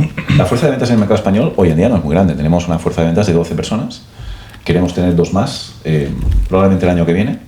Pero con 14 personas ya cubrimos bien la urología española, que son unos 2.500 urólogos, unos 200 urólogos por visitador médico, y nos está yendo muy bien. Desde el 22 para acá, nuestra facturación nacional está creciendo a un ritmo del 35-40% anual, pero nuestra facturación internacional está creciendo a un ritmo del 80% anual. Entonces nuestras ventas se están disparando y eso pues está siendo un momento dulce. De Devicare estamos viviendo momentos dulces. O sea, yo he entrado en la oficina y de repente ahí hay pallets que pone Irak, Moldavia y ¿qué era el otro? Hong Kong. Pallets. Sí, o sea, es como... Son fakes, nos hemos puesto para... Pero yo creo, o sea, es muy bestia, o sea, la explosión de... Y me pasa con la empresa de mi mujer, mi mujer de cosmética, en Jordania, en Ecuador y en Corea. Yo alucino. Y uno de mis mejores amigos también vende esencias también en los países más recónditos. Yo alucino, o sea, sí, sí. Esta capacidad de llegar a esos, ¿no?, esos mercados y conocer y contactar. O sea, si buscáis el LinkedIn de Rosendo, siempre está en algún lugar. En Zimbabue vendiendo cosas de pipí, ¿sabes? O sea, esa es la síntesis Rosendo que ha hecho Jordi de... Total, y me gustan los comentarios, ¿no? Esta es la presentación. No, pero tú, Rosendo, la verdad es que es muy admirable porque tuviste esta época dura, complicada, y de superar esto, no sé, danos un consejo, a ver, ¿qué fue lo que hizo el punto de inflexión para resurgir? Es que es el único pivotaje que he escuchado en el ecosistema que haya funcionado. No, seguro que más. Sí, todo el mundo habla de pivotar, es el único que he escuchado que ha funcionado. Bueno, no sé, pero bueno, en cualquier caso es verdad que no hemos contado la historia de Devicare, pero sí que es verdad, para toda la audiencia que lo sepa, que Devicare del 2012 al 2019 era la típica compañía VC, o que quería ser VC, que contrataba muchísimo, que estaba todo el día haciendo fundraising, que hablaba con inversores, que, bueno, llegué a tener, de hecho lo miraba el otro día, antes del 2019 llegamos a tener 40 personas en plantilla. Hoy en día, Devicare tiene 25 personas en plantilla y facturó 40 veces más de lo que facturaba entonces, ¿no? O sea, y no pierdo dinero, gano dinero. En aquel momento perdía dinero a mansalva. Entonces, bueno, yo me pensaba que era capaz siempre de seguir levantando dinero, hasta que en el 2019, pues los VCs me dijeron, o los inversores profesionales me dijeron que mi compañía no era invertible por VCs No te lo dicen así, ¿eh? Ya. Te dicen, muy interesante, vuelven 6 meses y seguimos hablando, ¿no? Sí. Pero eso es traducido a, oye, no nos interesa tu compañía, ¿no? Entonces, cuando te das cuenta de que no vas a cerrar la ronda de inversión y que tienes aquí a 40 personas que le estás pagando y pierdes 1,5 millones al año, 250.000 al mes, que me acuerdo perfectamente la cifra, pues tienes que hacer algo. Y me sabe mal por todas las personas que estaban en aquel momento, pero el algo era o cerramos o hacemos un pivot muy, muy drástico. Y yo, después de reflexionar conmigo mismo, porque no tengo un co-founder, pues convoqué al consejo de administración. Además, me acuerdo que lo convoqué en RCD porque no quería ni que vinieran a las oficinas. Y en RCD le dije al consejo de administración que nos quedamos sin pasta en 6 meses y que la única solución que yo veía, porque no iba a conseguir la pasta, era despedir al 90 y pico % de la plantilla y quedarme con 5 personas, de 40 a 5. Eso fue lo que hicimos. Y con 5 me autoconvencí de que déjate de sueños de VCs, céntrate en hacer una pyme y vender, ¿no? No, pero qué buenísima reflexión, ¿no? Que a veces, y en Bioemprendedores también lo hemos comentado en algún momento y lo hemos visto, ¿eh? El modelo VC parece que sea el único. Yeah. Y no tiene por qué ser el único. Es válido en determinados escenarios, pero no tiene por qué ser el único, ¿no? Y tú eres un claro ejemplo de reinventarte, ¿no? Bueno, yo quería ser VC, pero no me dejaron. No me dejaron. Bueno. Pero es verdad que todo lo pasado. Yo en aquel momento he de decir que fui muy crítico con los VCs, en privado, nunca en público, pero ahora los entiendo. Y es verdad que Deviker no era una compañía invertible por VCs, y este era el camino que teníamos que hacer. Lo que pasa es que lo aprendí de la peor manera posible, ¿no? Echando a tantísima gente a la calle. Pero bueno, hoy en día, de lo más orgulloso que estoy del 22 para acá, no es solamente de construir una fuerza comercial, que me siento muy orgulloso en esta fuerza comercial, sino de abrir nuestra primera filial. Esto sí, ¿Dónde hacéis? En Istambul. Y hace 2 semanas estuve en Istambul y tuve la oportunidad de llevar a mis primeros urólogos españoles, no solamente a Istambul a un congreso, sino a invitarlos a mis oficinas en Istambul. Y eso, no, por supuesto, no es como estas que estáis viendo aquí. Bueno, ya haremos una visita a las oficinas de Istambul. Sí. Bueno, oye, venga, vamos a avanzar porque se nos echa el tiempo encima. A mí me gustaría lanzaros algunas preguntas al aire para que reflexionemos entre todos y podamos compartir tips and tricks con otros emprendedores que nos están escuchando, ¿no? Lo primero que me gustaría decir, oye, a la hora de levantar dinero, que es algo más o menos común, al menos de varios de los que estamos aquí en la mesa. De aquí para allá. Y que habéis además levantado dinero algunos de manera muy significativa. ¿Qué problemas os habéis encontrado nacional versus internacional? ¿Qué tips, cómo lo habéis planteado, etcétera? ¿Quién quiere empezar? Cualquiera. Lo tienes presente. Problemas todos, obviamente. 2 años, 7 meses. 2 años, 7 meses, sí. El gran error primero que tuvimos fue no estimar bien nuestro mercado. En negativo, es decir, nos dimos cuenta, después de que un gran inversor nos dijera que no, que teníamos que hacer un esfuerzo mayor en entender nuestro mercado, y nos dimos cuenta que el mercado era significativamente más grande de lo que era.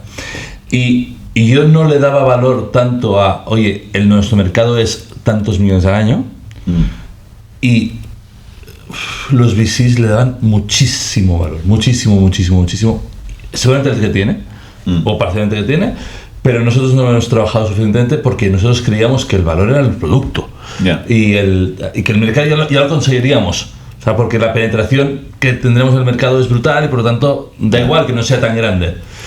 Y no, a nivel nacional e internacional, tuvimos que descubrir realmente que nuestro mercado potencial era más grande del que había en nuestra aplicación, en aplicaciones similares que necesitaban una evolución mínima o nula, y esto fue un error. Entonces, tip: analiza muy bien y ten el Excel más grande del mundo para explicar bien tu mercado.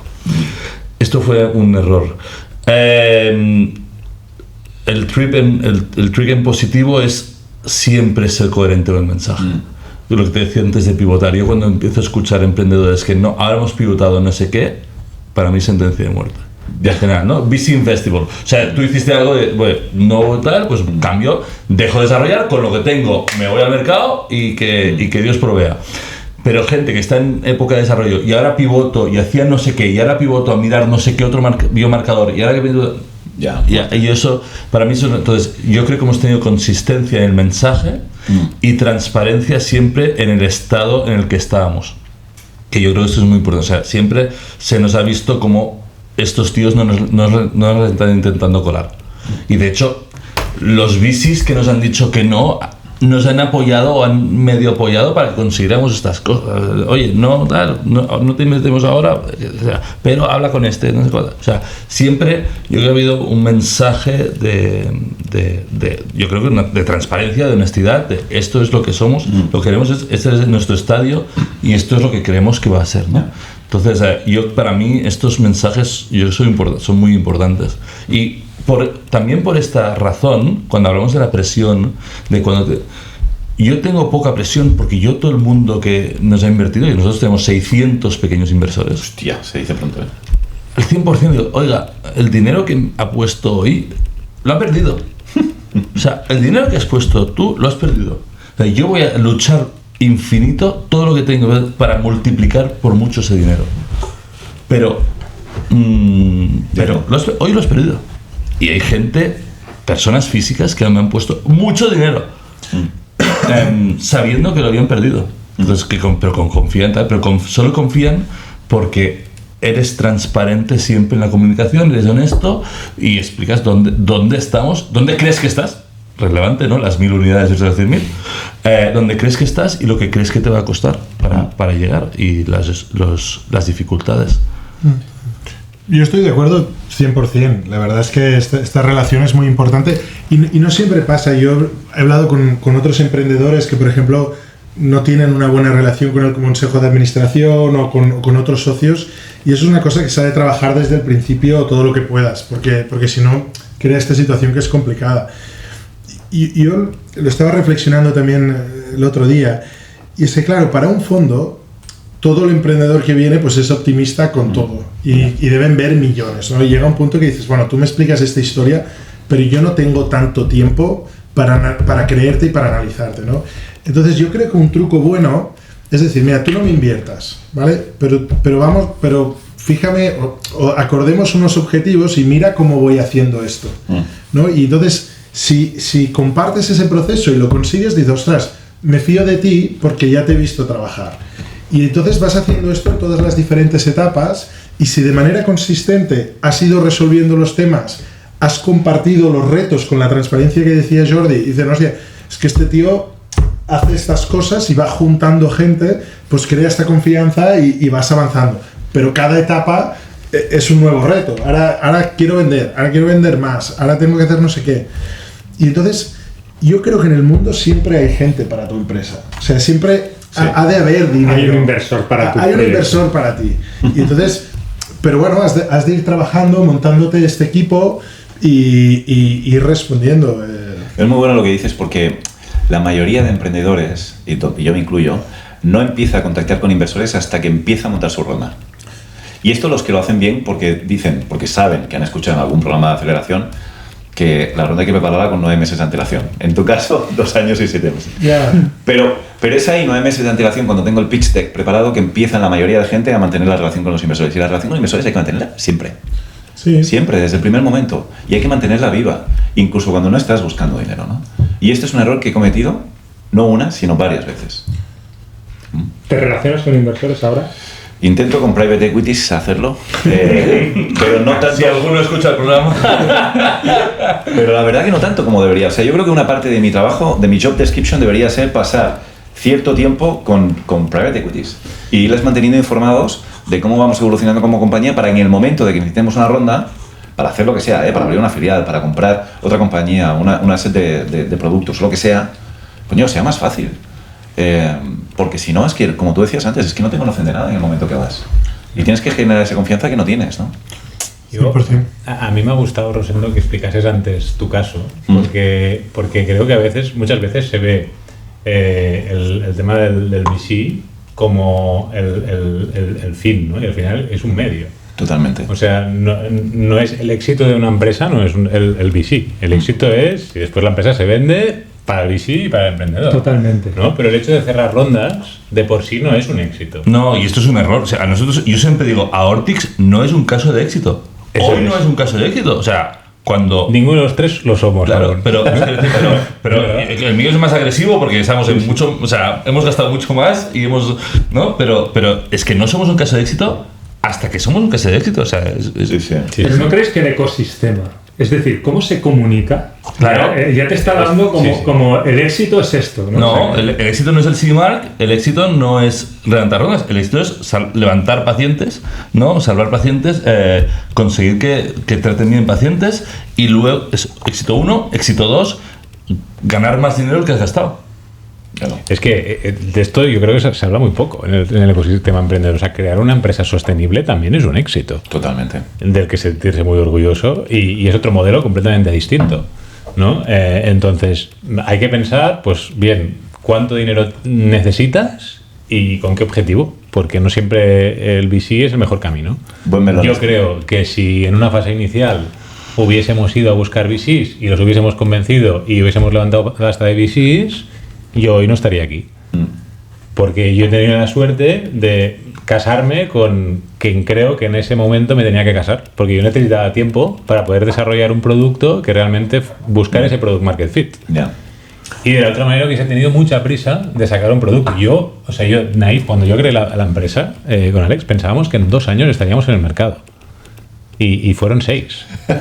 Yo pensé que en todos. O sea, claro, nosotros pensábamos pero que imagínate, en 5 o 6. o sea, los inversores, o sea, hay que estar un puto loco para meterle pasta a este tío y después, al año 6, o sea, seguir confiando en esta persona y pensar que lo va a sacar. O sea, tienes que tener gente que realmente crea en tu misión y crea en el proyecto. Así es. Porque la realidad es mucho más compleja de lo que nos pensamos. Y aquí estamos los tres porque en su momento fuimos naif. Y yo lo digo muchas veces. Digo, si yo a día de hoy supiese lo difícil que ha sido, creo que no lo hubiese creado. Yo también. Qué interesante. Yo estoy igual que tú. Y nos ha ido bien. No, o sea, pero hostia, yo sí que lo hubiese creado, pero quizás no hubiese conseguido crearlo porque hubiese transmitido que cuesta mucho. Claro. Porque yo soy transparente, digo, yo transmito lo que creo que es. Y es muy importante transmitir eso. O sea, y tal, pero si se hubiese que costar 100.000 unidades, nadie me hubiese invertido. Esto es como lo que decían del abejorro ese de la NASA, que yo creo que es fake, pero bueno, que dicen que había un póster de estos de la NASA que decían, bueno, el abejorro tiene como unas alas muy pequeñas que técnicamente no puede volar, lo que pasa es que el abejorro no lo sabe. Totalmente, así es. Buenísima definición. Pues tira que te va. Pero y yo una cosa que sí que he agradecido, esta reflexión que tú has hecho, yo creo que todos la hemos hecho, decir, joder, tanto lío, pues no sé. Pero hablando con una emprendedora que se planteaba, oye, ¿me pongo o no me pongo? Y digo, mira, quizás es un tópico, pero no lo es. O sea, si lo vas a disfrutar, por ejemplo, nosotros nos hemos conocido a través de esto. Hemos digerido tanta mierda en general que ahora la digieres mejor en general. Sí, ¿no? la tolerancia Aumenta, la mierda aumenta. Y es un camino jodido, es como el que entrena para un Ironman. Pero tiene una parte bonita que dices, hostia, pues bueno, estamos aquí, estamos con esto y eso no se ha de perder nunca de vista porque si no, es que si tú piensas que vas a ganar dinero y por lo tanto la inversión no te ha salido a cuenta, es que no te sale a cuenta, porque es más probable que no la saques. Ahora, si haces un equipo cojonudo, has hecho cosas épicas, eso es un triunfo, a lo mejor no económico, pero personal sí. Pero lo que yo tengo a 600. Que a 600 personas le da igual que yo me lo paso bien. No, pero o sea, no. que es relevante. O sea, no están para mis fiestas. No, por supuesto. Pero yo creo que en la transparencia de lo que tú dices, tú compartes un proyecto. Y eso es una parte muy importante. Tú le dices al inversor, mira, como tú decías, yo voy a saco con esto. Y esto es lo que quiero resolver. Irá bien o irá mal. Pero yo esto voy a ir a saco. ¿Y tú quieres formar parte de esto o no? Claro, si tú lo que te piensas es que esto es un bono del tesoro, vas mal. Tú lo que has de pensar es que vamos a ir a saco y tú formas parte de esto. Por y a partir de ahí hay quien se enfada y quien no. No es que tú cojas ese dinero para irte al Caribe, tú cojas ese dinero para currar y lo has de compartir. Y por eso has de hacer un reporting a los inversores y por eso tienes que estar con el equipo. Que esto es otra cosa que veo mucho en el ecosistema también, que hay muy pocos emprendedores que se curran mantener informados a sus socios, ya no a los inversores potenciales, sino a sus propios socios. ¿No? Y esto... O sea, yo dedico... Tú dedicas, yo lo sé porque yo recibo tus informes. Claro, o sea, yo dedico 2 días a explicar una historia, ¿no?, coherente de las cosas que han pasado en los 6 meses. Y es muy importante el digerirlo, porque no tiene ningún sentido que yo cada 2 semanas les reportara. Porque claro, dirían, están locos estos tíos, o sea, se equivocan el 90% de las veces que hacen algo, o sea, no, tienen que digerir, hemos chocado, vale, por aquí, chocado, vale, por aquí. Entonces, el resultado de algo semestrales, vale, hemos conseguido A, B, C y D, pero claro, hemos pasado por A, triple prima, para llegar hasta aquí, ¿no? Pero hay que engage, ¿no? Tienes que tenerlos, explicar que se sientan parte del camino, porque es un camino, y creo que has dicho algo muy importante. Hemos montado equipos que son muy chulos. Hemos hecho hemos educado, hemos construido, yo siempre le digo, el 100% de los trabajadores de Aortix no acabaremos nuestra vida laboral en Aortix. Ninguno. Entonces, cuando salgas de Aortix, que estés en un sitio mejor que cuando entraste. Y para nosotros es una misión. Cuando alguien se va, oye, me voy, pues me alegro por ellos. Claro que es una putada, ¿no? Y tengo que reconstruir cosas. Pero si van a no sé si estaría de acuerdo con demasiado. Cómo viven las salidas. No, yo tengo gente que se ha ido para montárselo por su cuenta y que ahora trabaja con nosotros. Eso está bien, está bien. Y que me avisen para invertir, si son buenos, que me avisen para invertir. pero es parte también de las cosas que no sabías que pasarían. Yo he observado, que ya tengo unos años, creo que soy el mayor de aquí. Sí, pero te aunque nadie lo diría. No miro a nadie. El que mejor día tiene, cabrón. Venga. He observado a lo largo de los años una evolución en positivo de los emprendedores fundadores, y es el mindset de ganar pasta. ¿Cuánto ocupa esto en vuestra mente? Porque todos, has hablado tú, misión de mejorar, salvar vidas, mejorar tratamientos, etcétera, pero oye, al final sois empresas. ¿Cuánto ocupa la parte de yo tengo que ganar dinero por el camino? ¿Cuánto pesa en estos momentos esta parte en vuestras decisiones? Para mí es importantísimo y lo hemos tenido claro desde el momento en que nos pusimos a vender. O sea, yo he visto otras empresas del sector tener pérdidas de 10, 15 millones al año. Entonces, nosotros desde el día 1 buscamos ser sostenibles. Y si todo va bien, este año vamos a conseguir ese break-even con ese primer año. Pero yo entiendo que dependerá de la estrategia, ¿no? Sí. A mí me gusta este modelo, me gusta y lo aplaudo. Pero es verdad que depende. Si estás en un mercado donde estás solo, pero sabes que van a venir competidores, a lo mejor te interesa conseguir la máxima cuota de mercado posible antes de que vengan los competidores, y para eso tienes que quemar. Sí. Y tienes que quemar pasta y quemar pasta y quemar pasta. No me refiero a gastas para obtener más rendimiento a largo plazo, que eso ya es una estrategia pensando en rendimiento. Correcto. Pero yo he observado muchos emprendedores que no tienen un producto, tenían un proyecto brillante, pero que nadie te va a comprar. No, entonces, esto pasa también, sí.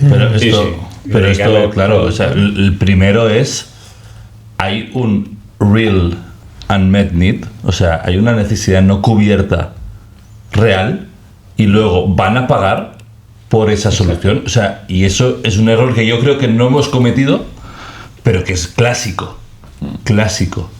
Y luego hay curvas de adopción, etcétera. Pero eso nos pasa mucho. Además, el emprendedor técnico le pasa mucho. Y yo siempre, lo que decía antes del fons de los clínicos, creo que es muy importante, porque yo siempre he hablado primero con los médicos. A partir de eso, porque los ingenieros nos inventamos problemas y solucionamos problemas que no existen. porque nos gusta, tal, pero no existe, no hay un mercado para eso. Deja de darle vueltas.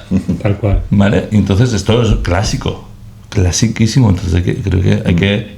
Pero eso es early, o sea, este es el muy early stage. Y yo creo que cuando decíamos del ecosistema, tú, por ejemplo, en Estados Unidos tienes una idea de un producto, de lo que sea. Y el sistema ya te abraza de una manera que te coge y el tío que sabe de negocio ya lo evalúa y tú no te has enterado, pero hay alguien que ya lo ha pensado y te mete aquí. Entonces todo está como que aquí puedes tener lagunas, y puedes tener como el buscaminas trampas. O sea, tú puedes tener tu tecnología y que alguien te asesora mal y te mete en una trampa y pierdes 5 años y has de evitarlas. Puedes quedarte neutro y te buscas tu camino y encuentras algo, o puedes tener la suerte que alguien te dice, oye, ya te digo ya que esto, míralo así, míralo así, o analiza estas cosas, ¿no? Y eso se corrige practicando, que cada uno de nosotros pues nos vaya lo mejor que sea posible y poder ayudar a quien puedas, decir, oye, coge 3 puntos de vista y, por ejemplo, alguien tiene una idea, pues habla con Jordi, con Alfonso y conmigo, y contigo, y tiene una primera idea. Y a lo mejor en 2 horitas te arregla 6 meses de buscar que si el abogado tal... Qué bueno esto. Que si el otro tal. Entonces, lo que hacéis, digamos, de los podcasts, de intentar pues juntarnos, pues encantados, yo creo que todos, de ayudar a quien sea. Qué bueno esto que dices, porque es verdad que no paro de escuchar a emprendedores ya un poquito más seniors. De hecho, la propia Junita Nidó lo decía, ¿no?, el otro día, que los nuevos emprendedores vienen con mejores pitch decks, con mejores business plan, con mejores productos, mejores tecnologías. Nos ha jodido, no es porque sean más inteligentes, es porque tienen a otros emprendedores de primera generación como nosotros, o como los que están antes que nosotros, que los están guiando un poquito, ¿no? O inversores más preparados que les dan también mejores guías. Yo creo que el ecosistema está mejorando. Claro, yo siempre hablo muy bien, por ejemplo, de Cash Impulse, ¿no? Alfonso y yo venimos de Cash Impulse y ahí aprendimos muchísimas cosas de cómo hacerlo. Del 0 al 1, ¿no? Claro, del 0 al 1. Y luego, y siempre hablamos que falta un programa de middle stage. Nos faltan programas de middle stage. Ahora, ¿no? Estamos in the blind completamente y a pelearnos con todo lo que hay. O sea, el ecosistema nacional e internacional, vas a hablar con un inversor americano, con un sueco o con unos cuantos, o con proveedores de servicios extranjeros de todos los servicios, o fabricantes. Qué difícil. O distribuidores. O sea, no te lo cuentan. No te lo cuenta nadie. Yo ahí mi alerta es cuidado también, porque también a veces en estos programas, en este específico pero en general, también hay personas que asesoran, que son consultores y no lo han hecho antes. Exactamente, y no han hecho antes. Y para mí ese... Te digo que son una Barça, pero no son, ¿no? Claro, no, pero para mí es algo que el emprendedor nuevo no lo detecta, y es importante que detecte. O sea, puedes escuchar todas estas opiniones y son muy relevantes, pero yo me apoyaría en aquellas personas que lo han hecho antes, porque la experiencia de asesorar a alguien no es la misma que de hacerla tú. Totalmente. Y qué bueno este mensaje, porque es verdad que cuando montas una empresa, de repente aparece un ecosistema de consultores que hay que saber filtrar muy bien. Oye, solo quiero abrir un melón más relacionado con esto. No podemos tocar el resto de temas porque se nos agota el tiempo, pero sí relacionado con un tema que ha dicho Alfonso antes, ¿no?, que ha hablado de las VC companies versus las non-VC companies.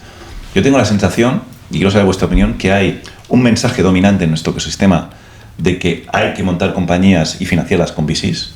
Todos los programas de aceleración en biotech nos orientan a esos hitos. Y no es ningún problema. El único problema es que hay muchas compañías que no son financiables por VCs, como Deviker, que por creerse que sí que lo son, ponen valoraciones desorbitadas. Deviker, entre ellas, puso valoraciones desorbitadas.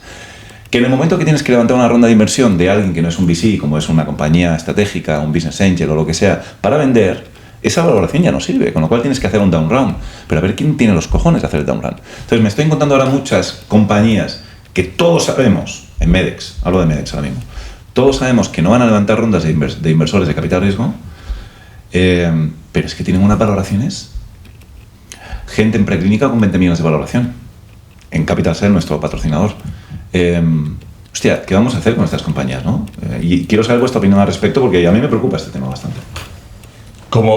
¿Por qué te preocupa? Como inversor, yo quiero invertir en ellas, quiero ayudarlas, pero es imposible entrar en ellas, porque además es que no bajan la valoración, y no bajan la valoración porque están en un conflicto con todos los socios que tienen ahora, ¿no?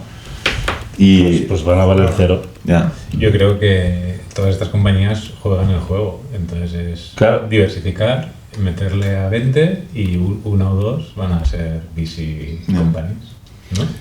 Y las otras van a morir por el camino. Y hay otras que lo que harán, que esto lo estoy viendo también mucho, es, oye, pues no puedo conseguir la financiación de los VCs, no puedo conseguir la financiación de los MEDEX, vamos a decir, ¿no? De los estratégicos o la gente que juega otro juego, pues volvemos a hacer una ronda con nuestras 3 Fs y van alargando el... Sí, pero esto Hasta un punto, ¿no? Pero Claro. hasta o sea, o llegas a un punto de inflexión como yo, o sea, ahora adivino, yo creo que 2025-26 va a haber escabechina. ¿Sí? Hostias, pero... Va a haber, sí, porque de nuevo los VCs no están levantando, el precio del oro está donde está, entonces desde que son el banco SVG se llamaba, el banco que cayó en 2021, que al final la financiación para startups ha bajado a nivel mundial. Y esto no se va a parar. Entonces, los grandes fondos no invierten ya en Serie A. Es que o casi no invierten, o sea, no está. Y perdona, y me alargo, pero es que es biotech. Es que solo puedes ir por VC. Si es biotech. Está claro, biotech puro sí. Biotech puro solo puedes ir VC. Sí, está claro. MedTech intermedio puedes jugar a lo que jugáis vosotros de, oye, una cierta inversión y break-even. Y el MedTech High solo puede ir VC. Ese es el mensaje importante. El mensaje importante es, oye, emprendedor. Saber dónde estás. Exacto. Claro. Tienes que ser muy consciente de si estás en un negocio VC invertible o en un negocio no invertible por VC. No cometas el error de Rosendo, porque si cometes el error de Rosendo lo pagarás muy caro. Y yo veo en Capital Cell, no, tenemos un fase 2, un fase 2 es una serie, o sea, está en fase 2. O sea, si estás pensando de verdad, mínimo tienes que levantar 30 millones o 40 millones. ¿Qué haces con un crowd equity de 1 millón? Ya. ¿No? ¿Qué estás pensando? Vamos a los dibujitos. Hay muchos temas y es interesante. Y una reflexión que sí que pienso, un poco en la línea de lo que decía Alfonso, ¿no? Al final, yo por ejemplo veo competidores míos, ¿no? Que han levantado 300 millones y valen 1 billón. Ya. Y facturan, no sé, 30, 40 millones. Entonces, ¿qué pasa?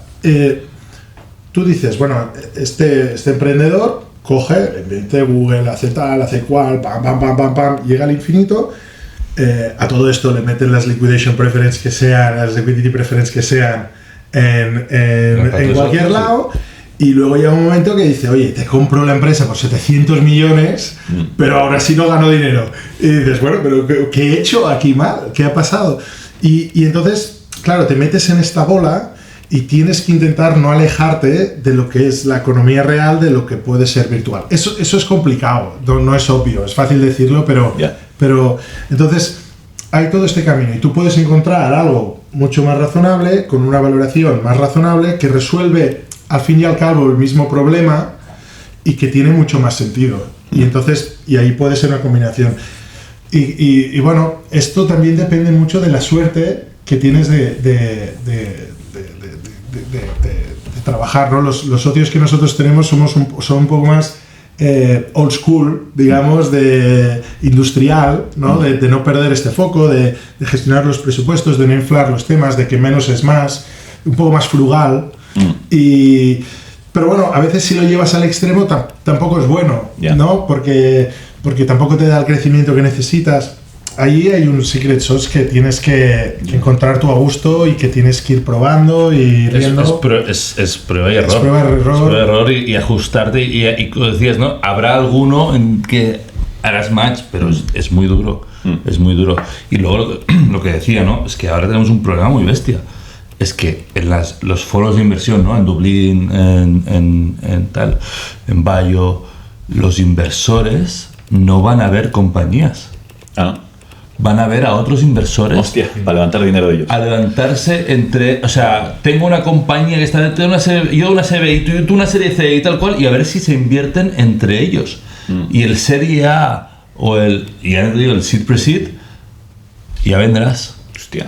¿Sabes? Entonces, pero como siempre, el mercado es listo. Entonces, se está generando un mercado de oportunidades que seguramente bajarán las valoraciones en este subsegmento de entre Seed y Series A, que es el Valley of Death, ¿no? El famoso Valley of Death. Ahí se están generando oportunidades y se van a generar, pero las valoraciones van a tener que bajar. Si las valoraciones bajan, quizás la motivación para liarnos la manta a la cabeza no es tal. Entonces, el balance va a estar complicado. Por eso decía que yo creo que va a haber una poco escabechina 25-26, porque esto está hoy desierto y yo creo que este 2027-28 no veo un paradigma de, oye, 2-3 grandes players que digan, vamos a meter pasta aquí.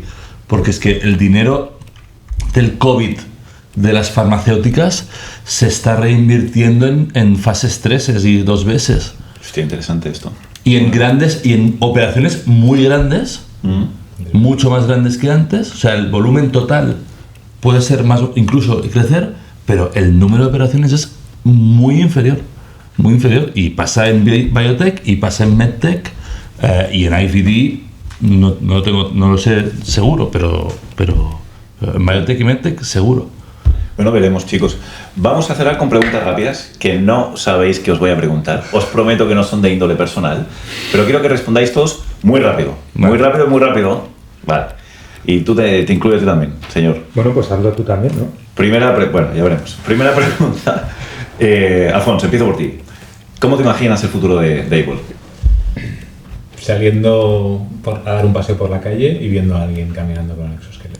Muy bien. ¿Sigue siendo una empresa tuya o es una empresa vendida? Es una empresa mía y somos el líder internacional. Muy bien. ¿Y después qué? No hay un después. ¿Sigue siendo Able? Sí. ¿Vale? ¿Te arrepientes de algo o harías algo diferente en todo este recorrido que has vivido hasta ahora? Quizás no sacrificar tantas cosas a nivel personal. Sí, ¿eh? Y está, bueno, o sea, quizás no delegar un poco más. Qué complicado esto nos cuesta todo. Oye, yo estoy acojonado antes de empezar, ¿eh? Hostia, todas las preguntas trascendentales de la vida, de golpe en un minuto. Pero no iban a ser personales, Oye, qué rápido. Pero ¿qué una trampa es esta? ¿Pero cómo es eso? Escucha, Pablo, yo sé que tú necesitas un poquito más de tiempo, así que extendiendo un poquito. A ver. ¿Cómo te imaginas el futuro de Meetings? Son las mismas preguntas.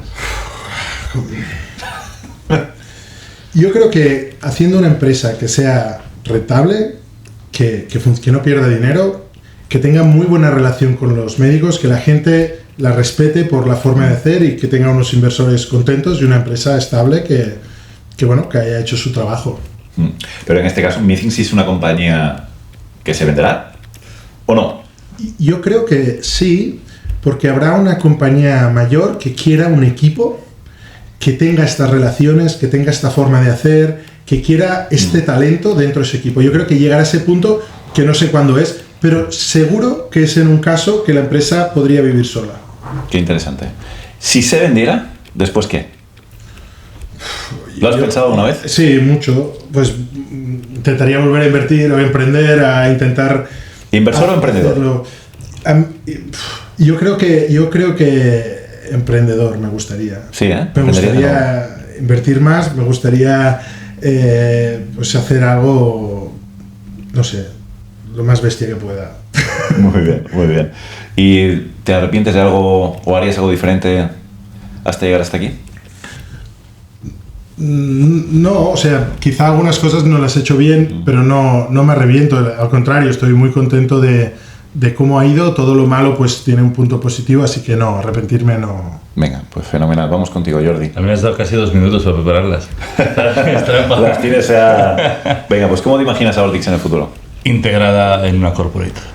Seguro, porque tenemos que, para alcanzar el mercado global que buscamos y demás, es imposible. Sí o sí. Sí o sí.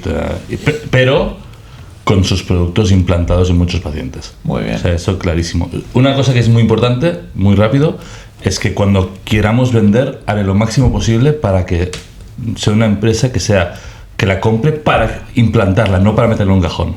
Muy bueno esto. Que esto, o sea, ha pasado y mi misión es que nuestra investigación y nuestro trabajo acabe en los pacientes. O sea, esto es impepinable. Cuidado que queda grabado esto, ¿eh? Esto queda grabado. Entonces, pasa es que ¿Cuánto porcentaje de la compañía tendré? Tendré muy poco que decir, pero yo trabajaré lo máximo posible para que realmente sea un producto que se implante globalmente. Muy bien. ¿Y después qué? Yo lo sé, porque yo he hablado contigo. Sí. No, yo tengo claro que emprender yo, seguro que no. Seguro que no.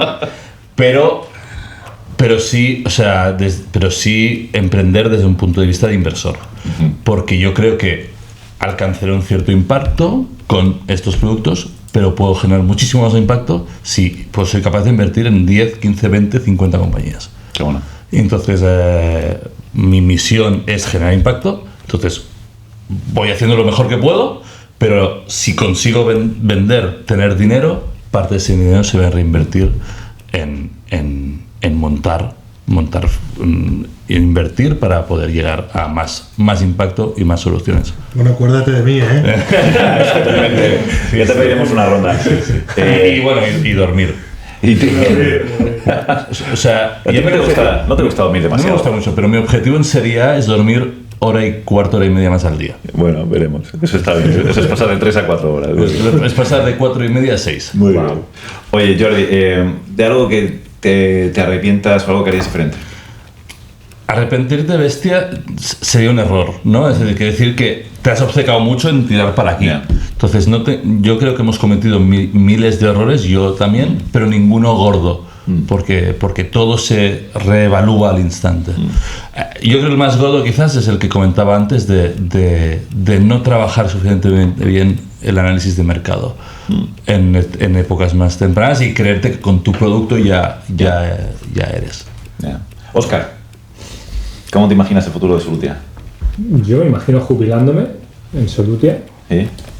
Y no sé a qué edad, eso sí, espero que no tenga que estar hasta los 70 trabajando. Esta es buena, esta es muy buena esta respuesta, ¿eh? Sí. Eso tiene clarísimo esto. Esta es muy buena, sí, esta respuesta. No sabemos cuándo a uno le puede venir la oportunidad, que a veces hay que cogerla, ¿no?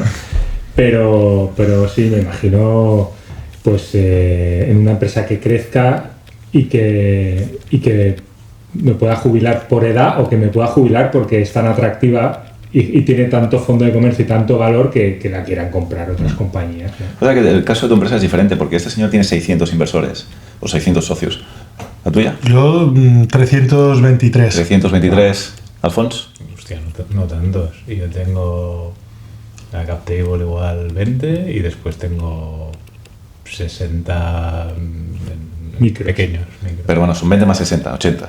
Bueno, los 60 están sindicados. Sí. Bueno, y en mi caso, vehículo. Sí. Y en mi caso unos 200. Claro, tú tienes 3 socios. Correcto. Y tus 3 socios son mayores que tú. Correcto. Con lo cual, están cercanos a... cuando tú te estés jubilando, ellos ya están en el otro barrio. Claro, no, es que... sí, básicamente. Por mucha esperanza de vida que tengamos, pero bueno, eso será una fase que tendremos que afrontar, ¿no? Entonces, por eso digo que me veo jubilándome, pero no sé cuándo. Ya, muy bien, interesante. ¿Y después qué? De la jubilación no, después. Si hay... No, a mí me gustaría ayudar a gente a montar negocios y a aportarle lo que yo he podido aprender en mi negocio, en mi sector, a otras personas que quieran montárselo por su cuenta. Me gustaría esa parte de mentorización, de inversor, incluso de docente, es algo que me llama muchísimo la atención. Que ya estás haciendo en parte. Sí, en parte ya lo estamos haciendo, sí. ¿Te arrepientes de algo o harías algo diferente? Quizá profesionalizar antes ciertas áreas de la empresa. ¿Cómo? Como por ejemplo la parte de procesos, la parte de IT. Ventas y marketing. La parte de ventas y marketing. Lo quería decir, no lo quería decir pero sí, efectivamente. Quizá haber sido menos conservador, como siempre. Es una empresa que es otro ecosistema, otro mundo. Nosotros somos una empresa de bootstrapping, puro y duro. Pues a lo mejor haber sido menos conservador, ¿no? A la hora de arriesgar con inversiones de este tipo. Muy bien, señor. Pues nada. A ver. Venga, a ver. Vamos allá. A ver. ¿Cómo te imaginas Dediker en un tiempito? Bueno, ya lo sabéis porque a mí me conocéis y que lo he hablado con vosotros muchas veces. Yo Dediker es para siempre. Y me imagino a Dediker como la líder en urología. Lo que pasa es que esa es una visión muy asintótica en el futuro. Veremos a dónde llegamos en el camino. Pero quiero construir la compañía farmacéutica líder en urología. Y eso no pasa solo por crecer orgánicamente, habrá que hacer crecimiento inorgánico. y es en lo que me obsesiono ahora mismo. Yo quiero comprar cosas en este momento, ¿no? Por eso los private equity. Muy bien. ¿Y después qué? ¿Después qué? Pues yo espero, igual que Alfonso, que no haya un después. Que siga... No, pero a mí sí que me gustaría invertir, ya lo estoy haciendo en parte, pero me gustaría invertir con escala, me gustaría poder influir en otros emprendedores, lo que ya estoy haciendo, pero a escala, tener los recursos suficientes para poderlo hacer. Pero es verdad que si vendiera de Bigger, hostia, he de reconocer que me costaría mucho volver a emprender from scratch. Yo creo que si vendiera de Bigger... Estoy de acuerdo contigo, yo ahí. Sí, porque me conoces, ¿no? Yo creo que si vendiera de Bigger, ese 0 a 1 no lo pasaría. A lo mejor me incorporaría a un proyecto en el que ya estuviera en el 1, ¿no? Y ayudar del 1 al 2, del 1 al 3. Pero el 0 al 1 otra vez se me hace muy cuesta arriba. ¿Y solo o acompañado? Porque tú eres el fundador único y CEO y el dueño y señor. No lo sé, porque no lo he vivido, no lo puedo contrastar. Yo creo que hacerlo solo tiene muchas ventajas y muchísimas desventajas. Pero desde luego si no paso del 0 al 1 y tengo que pasar del 1 al 2, pues necesariamente tiene que ser acompañado, ¿no? ¿Y de qué te arrepientes? Pues de no haber visto venir el 2019. De no haber visto venir que no era capaz de cerrar rondas continuamente, ¿no? Y de creerme Superman. Pues no haber visto eso, porque mucha gente se vio afectada. Es verdad que lo gestionamos muy bien, es verdad que todo el mundo entendió el proceso, pero fue un duro trago, como os podéis imaginar. De eso me arrepiento. Muy bien. Pero bueno, estamos aquí por eso también. Absolutamente. Chicos, hoy ha sido una pasada. La primera tertulia de Bigger con 3 supercracks, con 4 supercracks. 5. Con 5 supercracks. Lo he pasado súper bien, espero que lo hayáis pasado bien. Y ahora, a cenar. Y tanto, gracias. Esto dentro de unos años lo hacemos en el Natación Barcelona, en la piscina o algo así. Todos allí. Me parece muy bien. Y a los demás hasta la semana que viene. Venga, un saludo. Hasta luego. Bioemprendedores, un podcast dirigido por Rosendo Garganta y producido por Marc Sastra.